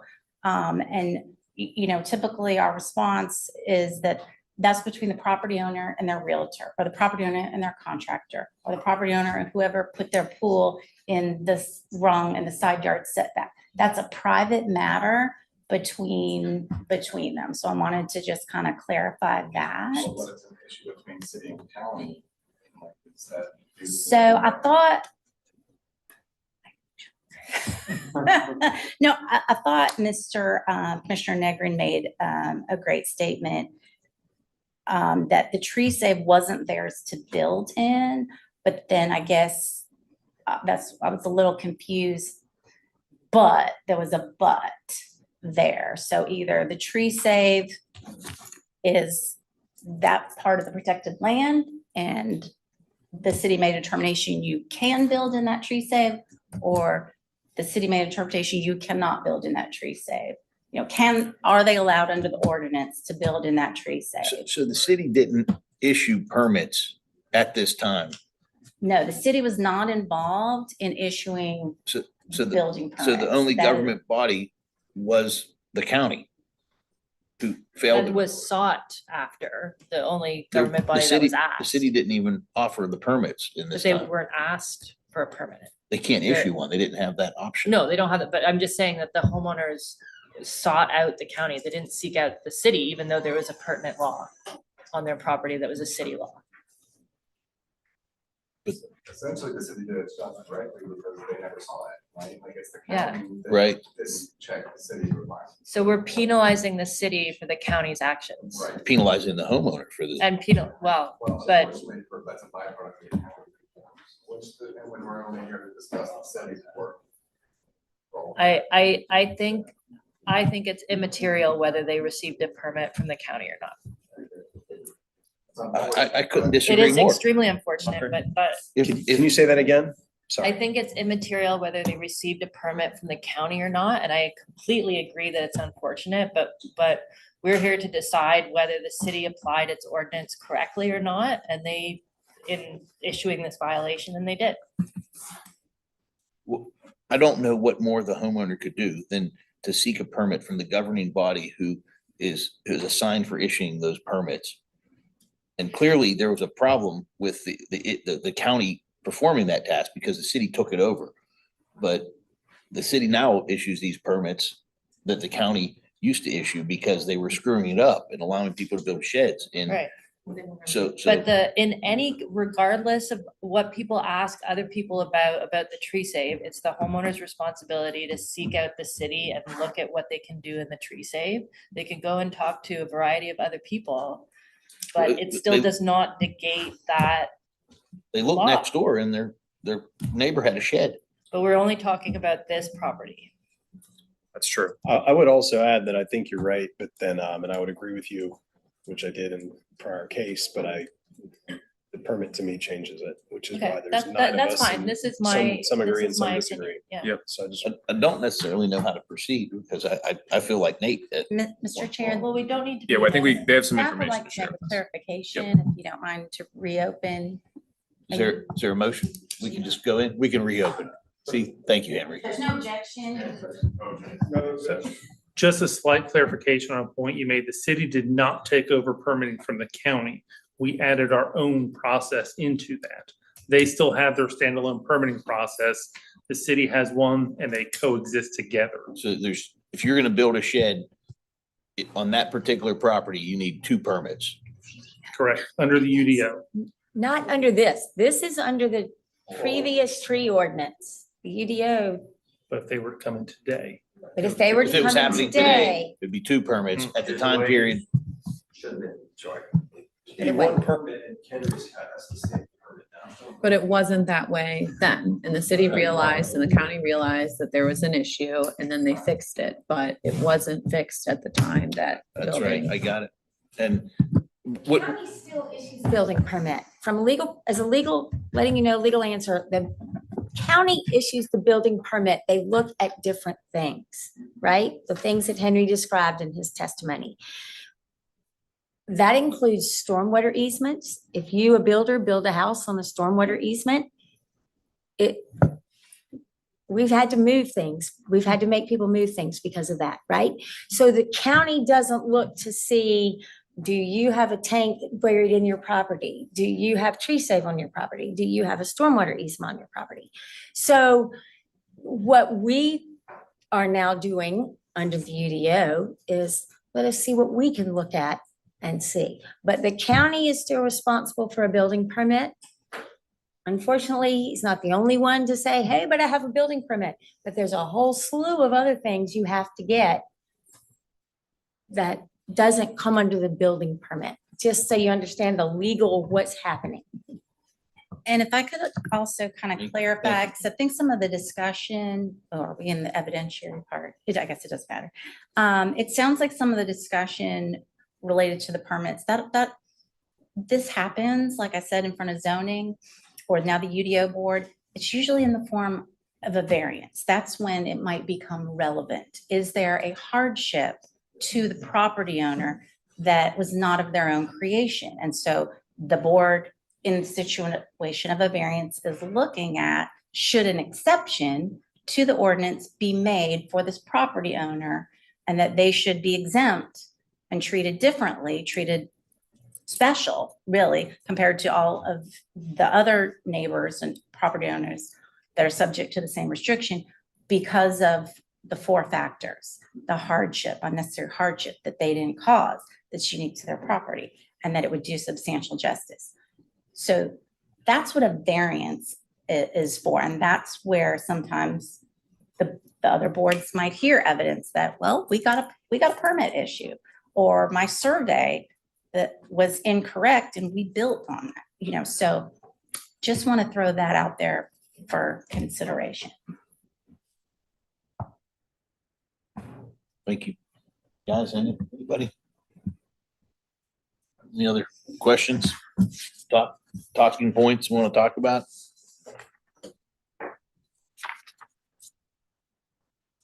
So just to be clear, not saying we take this to a vote yet, but when that does occur, we are voting to either approve what is laid out or not. There's no path to making recommendations unless we say that, or we can do that and say that the corrective actions proposed are based on a misinterpretation of evidence, i.e. the building permit, and we can propose something different. I think we can propose something different, but we believe that the city did not interpret their ordinance properly, did not apply the corrective actions properly. That's what we're looking at. So it's a different thing. Do we think that, so is the city's case substantiated and true? See, I could have been a lawyer. It's not allowed, but is the city's case substantiated and true in that they applied the ordinance as written in 2193. And if we believe that they did not apply that, then we can modify the corrective actions. I would offer they did not, Okay. in the grand scheme of things, which is why thankfully, now the city reviews county permit requests to see if there are other items that the county would not look at. But at this time, how did they So not correct. apply? Right. How At did this they time, not? they did not, because at this time it fell through the cracks. But what did Whether you they want to do blame the by- city or the county, they're both responsible. But right, what did but- the city do? The city was not at fault here. Well, just, you can say the city wasn't at fault because the city wasn't asked something. But the city and the county should work together and have a process to look at each other's permits. And now they do. They didn't then. And so wasn't anybody's necessary fault that they didn't see this. They weren't asked, but they did have an omission in their system, but they weren't able to look at each other's permit requests. So if I could just enter a little interjection here, just want to clarify as well. So I know the rules of evidence don't apply, but I want you to be careful because under the rules of evidence, I mean, the rules of evidence like generally apply, but they're not strictly. Evidence of corrective measures, you should not use that, you cannot consider that to find that there was a fault before, or that there was a problem. So the fact that someone came in and made improvements, or maybe you can't use that as evidence that there was actually something wrong. So it's sort of a general, I'm trying to explain it really generally, if that makes sense. Do you understand? Am I explaining that right in layman's terms? Yeah, I think, apologies, my name is Nicole Hewitt, I'm an assistant city attorney, and I work with Jill with boards and commissions. I think to kind of put it in a different perspective, as Jill said, the rules of evidence are loosely applied, they're not strictly applied because you're not judges. But one of the principles in the rules of evidence is that subsequent remedial measures, so changes in process, whether that's improvements, additions, however you guys want to, a change in process cannot be used to then retroactively find some type of fault. It's usually in like products liability Yeah, it's cases, usually, but it's usually it's a seen general in products and, principle. and I like the understand fact that that. you made I would improvements, still you say can't there was an infer error that in it the was system. Whether wrong. the city to is, start I'm with. trying to congratulate the city for fixing it. But I am not having that way in this case. The fact of the matter is, there was a gap. The homeowner applied for a permit, and they got acceptance. And the fact that the city didn't weigh in, they didn't know to, the fact that they've now changed that has no bearing on this case, and I'm not letting it weigh into my decision. The fact of the matter is, there was an error, in my opinion, that you're asking a lot for a homeowner to say, I'm not gonna tell you where you have to go to get approval. You gotta figure it out. It might be the state, might be the county, might be the city, it might be the US government. And I think I'm exaggerating a little bit, but I think that's a lot. I mean, you've got a homeowner who did what they thought they were supposed to do. Yeah, I think the same argument that this is also on the contractors too, like these are supposedly professional people building things that whether the homeowner knows to check these ordinances, you have someone putting stuff on a property in the city of Charlotte that knows that these ordinances existed. And maybe intentionally just submitted to the county thinking that the city wouldn't catch it, or maybe it was just an honest oversight. But ultimately, the city still did its job correctly of enforcing its tree protection requirements, whether the contractor or the homeowner knew. So are you saying, Thomas, that the homeowners should go after the contractor and their insurance? I can't speak to what they do after this board. I can only speak to whether the city did its job correctly. Just, the only point, there we go, Sarah.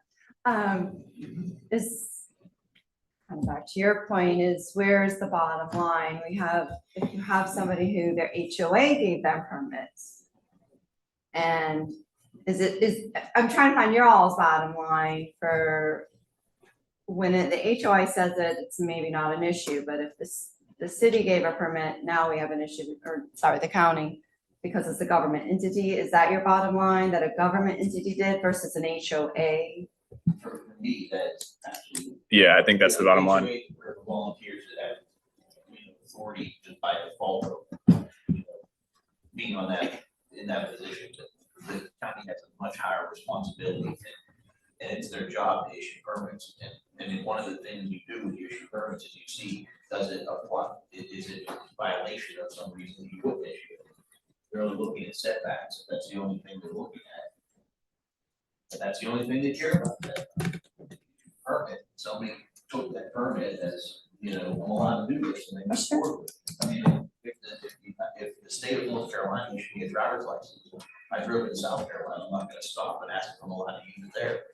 I guess my point is just like, we could hear a case in which somebody with their HOA who thinks they probably govern the whole neighborhood, and they're ultimately probably worse than the city potentially. Right, but that's totally. That the HOA says, yep, nope, you're good, you could do this is your property, no problem. And then we have another entity doing kind of the same thing, saying, nope, no problem, this is your good, you can build this. It's just that it's a government entity. I understand the difference because I think clearly there is some communication issues between HOAs, city, county, and to make sure that residents have the information they need to make the right decision so that they're not penalized in the future. Clearly, this is what we're seeing here from these hearings today. So that's all, just my point. Yeah. Those are good points, Aaron. I'm sorry for trying to cut you off there. I think if this was an HOA permit, we wouldn't be having this discussion. Mhm. The owners went to the governing body that gives you permission to do such things at that time, and they were given permission. And more than likely, there was a fee associated with the permit process. And something that would indicate that there was a transaction. I'm observing that we seem to be settling into our positions here. Does it make sense if I could make a motion to, let's see, I think I would like to affirm the city's position with adjustments to the corrective actions such that the homeowner is not required to relocate the shed or the concrete. Joe, are we No. Is there a second for that? So basically, we'd be saying that they can, okay, fine, do the other things, but you don't have to move the shed and you don't have to remove the concrete underneath the shed. I'd ask you to remove the concrete around the shed if possible. Do we have to probably vote for Jill, that? are we have a motion to modify? Well, I think I said, is there a second for the motion? I second It was seconded. to discuss the so motion. It was already seconded. He can make offer a friendly amendment if she accepts it, or someone can make a substitute motion. So yeah, you could either make a friendly amendment to the motion that's been made and seconded to change some aspect of that motion, or somebody can offer a substitute motion, which will be an entirely different motion, and the board would have to vote on that first. I'd like to make a friendly motion because I cannot repeat what you just said, which was very eloquently said, but maybe modify it to reduce the amount of concrete impervious surface in the area just so that it's a footer for the shed as opposed to covering a substantial larger area of the tree save area. I accept that modification. Figure out how to re-say that. Yeah, I say the modification to your modification should be shed can remain only with concrete piers. All other man-made built upon area has to be removed from the tree safe.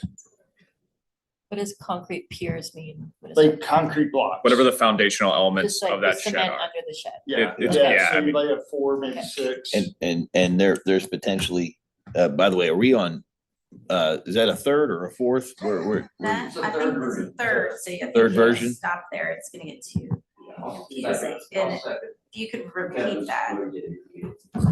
I make a motion or alternative motion to shed can remain, however, must have concrete block piers and all other man-made materials must be removed from the tree save area. Sorry, and just to be clear, Kevin, you're not saying they have to like add concrete piers if they don't exist. You're just saying I think remove. they do. She had mentioned that it was concrete block foundation. Right. Can we just say? Maybe just phrase that as required everything, concrete? whatever required foundational elements to preserve the integrity of the shed, and then removing all other man-made in tree shape, right? Because so if there's, That works. if there's a pad of concrete underneath the shed and that's what they're using for the foundational elements, I that can. accept your modification to my modification, to your modification, to your modification. And to be clear, Following this? Let's start back over. Okay. The amended Okay. modification, go ahead. Just in the interest of the court reporter and my sympathy for her. I'll start over. We're gonna start over, okay? Is that? Nate's gonna do it. I'd like to make a motion to affirm the city's position with a modification to allow the shed, the permitted shed to remain with any necessary structural or foundational elements underneath it. Honestly, relate at least or. That will be required as necessary. I second that motion.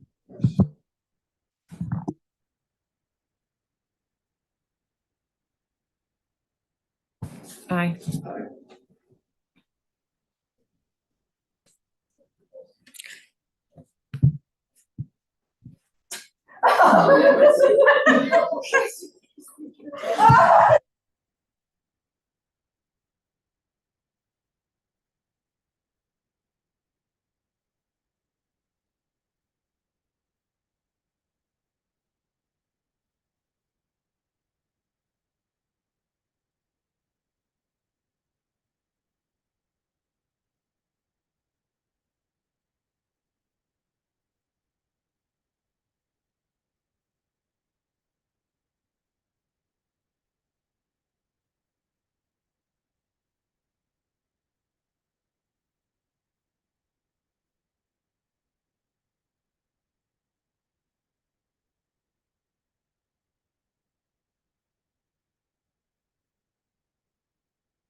Sorry, I might jump in here.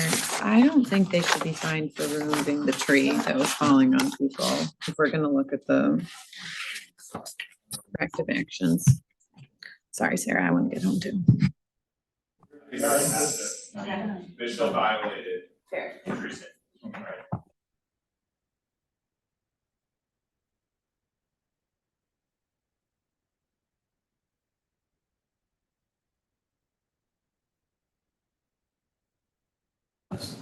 I'm assuming you're willing to find it back at this moment. No, we do not. I will. It's gonna take a while. I will help you Thank with that. Back here. No, thank you. Well, if there's no, there's just. What about exhibits?